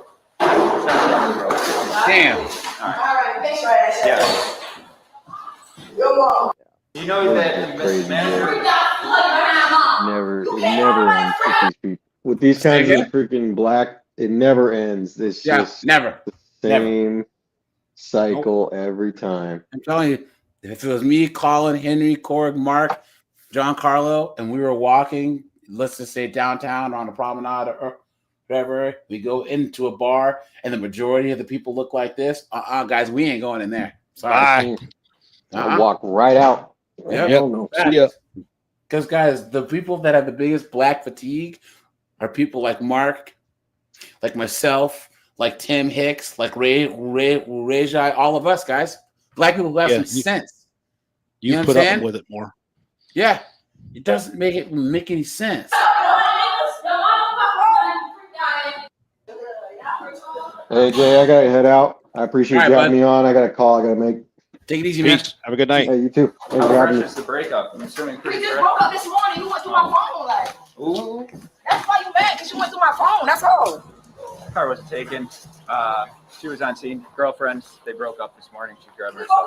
Where is this? We woke up like 30 minutes before you called. Literally. All right. Well, it's hot then. It's heated to 27. Girlfriend. So since I'm here, I'm going to need to identify you. I'm going to need to identify you. Do you have a driver's license or any sort of ID? I can give my first name and last name. That's correct. Thank you, man. There's no crime that occurred yet, so let's keep it that way. Okay? Screaming and acting crazy like this doesn't get you anything but kicked out of your apartment complex. That's it. But it's not against the law. Why are you back down here? You ready to go ahead, dirty, like that, serious. Ma'am. You don't want this person. You don't want this beef like the last. Yeah. Man, I will talk you on your head, girl. Stop Uh-oh. Stop playing. I'm gonna talk you on your head, girl. Let's go. You tripping, huh? Dude, B-Dub on B-Dubs, man. Let's go. Ladies and gentlemen, let's get ready to rumble. Let's go. Listen. Oh, let's go. Let's go. Yeah. He pepper sprays them both. Hot sauce. Let's go. Give him the hot The boss sauce. with the hot Let's sauce. go. Woo! They don't stop though. It doesn't stop them. Guys, this is going on greatest hits, man. Let's go. Let's go. Look at this. Look at this, guys. Oh, guys. You know what? Guys, Cord, you guys, I've seen B-Dubs get hit by cars. You ever see a bunch of them fighting and then one of them walks off the screen, off the video? Next, you know, Hong Kong, bow! An Ultima comes plowing through the crowd. And these broads just get up and dust themselves off. You know what I'm saying? Like it's nothing. Come on, grab us. Grab Marcelo, grab the other. Dang, she's got a grip. That way. Get on the ground. Get on the ground. Get on the ground. My party. Nah, good. Sit on the ground. Right in front of their kids. You guys see how she has like 4 or 5 boys? Like 3 or 4 boys? Guys, she got a trigger man, a bag man, and a wheel man.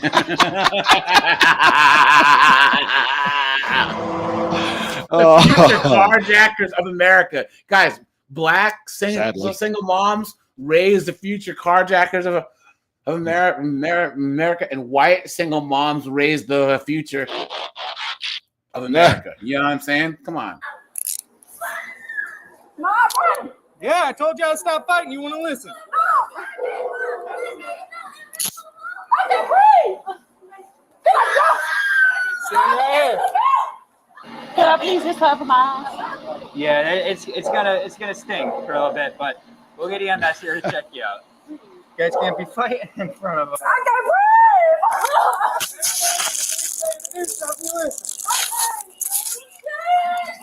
What you get out of the car and fighting for? You guys are just about to leave. Hey, listen, bud. What's on her, I don't want it to get on you. Okay? No. Damn. Just stand over there because you're gonna keep getting affected. Man, buddy, listen. Go over there because How it's gonna sad keep is hurting this? you. Go over there. Stop calling him over here because you're gonna get him infected. She's getting out of the car fighting for her. Come on. Come on, that's stupid. Who are you to her? Is that worth it? Getting pepper sprayed? Sit down.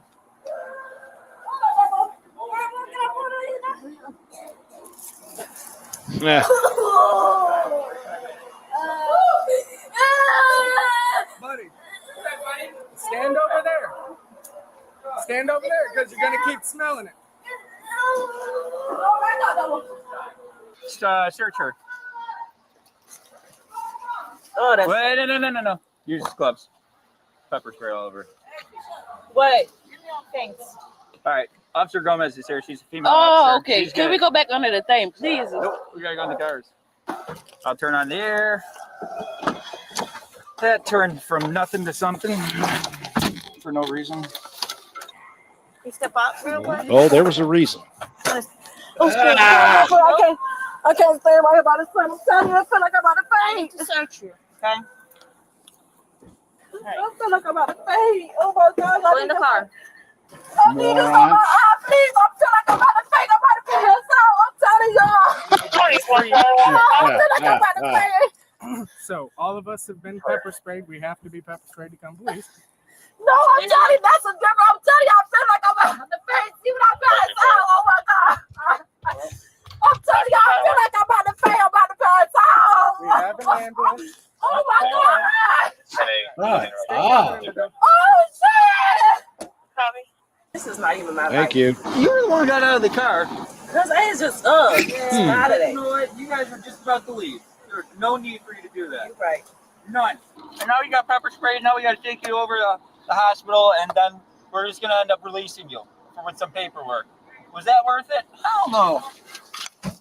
Not worth it. Hello. I'm Officer Marshall. I wish it didn't come to this, but here we are. I'm going to need to stay back for me. All right. Stay back Stay over there for now. I'm talking because I'm speaking to her. Step back over there. So we didn't get to this part earlier because you decided you guys were going to have a WWE match. So I don't know if the other officers they're going to flush your eyes when EMS gets here. We'll let you go first, getting flushed because she got out of her vehicle for the WWE match. Then we're going to get you over to Memorial, okay? And I'll explain to you a little bit more after that, okay? Or before that, before we get you over there. So just for now, just hang tight, and I'm going to sort some things out. So she ain't getting arrested? All right. You want to come over here and let me talk to you. I don't know. I just started that shit, bro. Like, Between you two. right. Okay, but she was coming to get me. All right. So that's your sister, right? Yeah, that's my god sister. All right. whoa, wait! I thought this was the other chick. So she comes up being ghetto AF too, man. I was here for a stolen vehicle, which turned into you grabbing all of your stuff and leaving. Yeah. But at the time, this is the other chick. Okay. Said you didn't live here, right? Yeah. Off and on, there's qualifications that make it domestic. Okay. Now, regardless of the fact, there was no domestic there was no crime that occurred while I was here. Right. You were grabbing your stuff, you were leaving. Is that right? Yeah, I was cooperating. Until she decided to come back down, and she decided to get out of the vehicle because they had some words while we were outside, and then WWE over there. But I didn't see that. Right in front of us. And this is just, thankfully, you didn't get involved, because if you got involved between her, I got to still figure out if it's going to be a domestic. She's saying no, you're saying no, but you have clothes here, but you also stayed here on and off for a year. Yeah, I mean. So it's still not domestic, right? So a fray, two people fighting. Yeah. Okay. All that is, if I felt like pressing charges, or if I felt like charging, I should say, both of these individuals, that's all it'd be. Right. And y'all would be on your way. Right. And you get some paperwork. Or I can do simple battery, whatever that is, whatever that may be, but it's still no domestic between these two. No. And we're not taking misdemeanor charges. So right now, all this mess is for no reason that occurred. So we're gonna have to take them to both of them to Memorial, and then drop them back off at their respective places. Yeah. And that's where we're at. Yeah. Okay. Unnecessary, yes. Thank you for staying out of it. I know it's a sticky situation. I mean, that's my sister. It's your sister and your ex-girlfriend. It is what it is. That is so, even my ex-girlfriend. Her sister. Whatever Okay. it is. Girlfriend, We only been ex-girlfriend. broke up for 2 minutes, literally. Like, that's not even a real breakup. I know how that is. Yeah, like. It happens. And I got pepper spray in my mouth. Are they twins? Am I tripping, guys? One cop's talking to the, or is it, I don't know. You ran my name? Yeah. I'm good. Yeah, I told you were good. I'm confused. So I got the kids up there. Their grandma about to come get them. So they Perfect. good. All right, I got him right there. Is that your I don't nephew? Have, yeah, that's I don't have. Only thing it is, you can like back the car in the pocket space so I can watch him. Well, they're sisters, right? Is AC rolling? Yeah, they I think so. All right. 41 was never a 41. She never took the vehicle. Okay. They broke up this morning. Okay. She's on and off here. Girlfriend. Okay. I roll up on scene. I see a female over there screaming, and I have no clue who that vehicle is. So I park. See where I park. Then they get out of the vehicle. So it's ex-girlfriend who stays on and off here. Blah, blah, blah, blah, blah, blah, blah. Do you think when these guys joined the police force, they thought they would be doing this kind of crap? Of course not. Here's the thing, guys. Once again, guys, did you see Actual Justice Warrior? He did a video on how Oakland defunded the police, and the report actually did show that defunding the police bankrupted the city. Oh wow! There you go. Seeing the videos of stores broken into and damaged over and over and over again. But it turns out crimes like these may not only be hurting businesses in Oakland, but also the city's bottom line. I just want you guys to see they're cooked. I don't feel bad for them, guys. For this. Oakland leaders releasing the annual crime data report, which they say shows a steady 5-year decline in shootings, homicides, and robberies. So this is there before. were 75 homicides occurring in Oakland last year. That is down from 85 in 2016. Then what happened? They got that woke mayor. Brought a 12% drop in violent crime versus the 5-year average and a 20% drop in robberies. The police department has credited the improvement on a more prominent police presence and getting help from the community with better technology, more residents and business owners. All that went down the crapper. Look at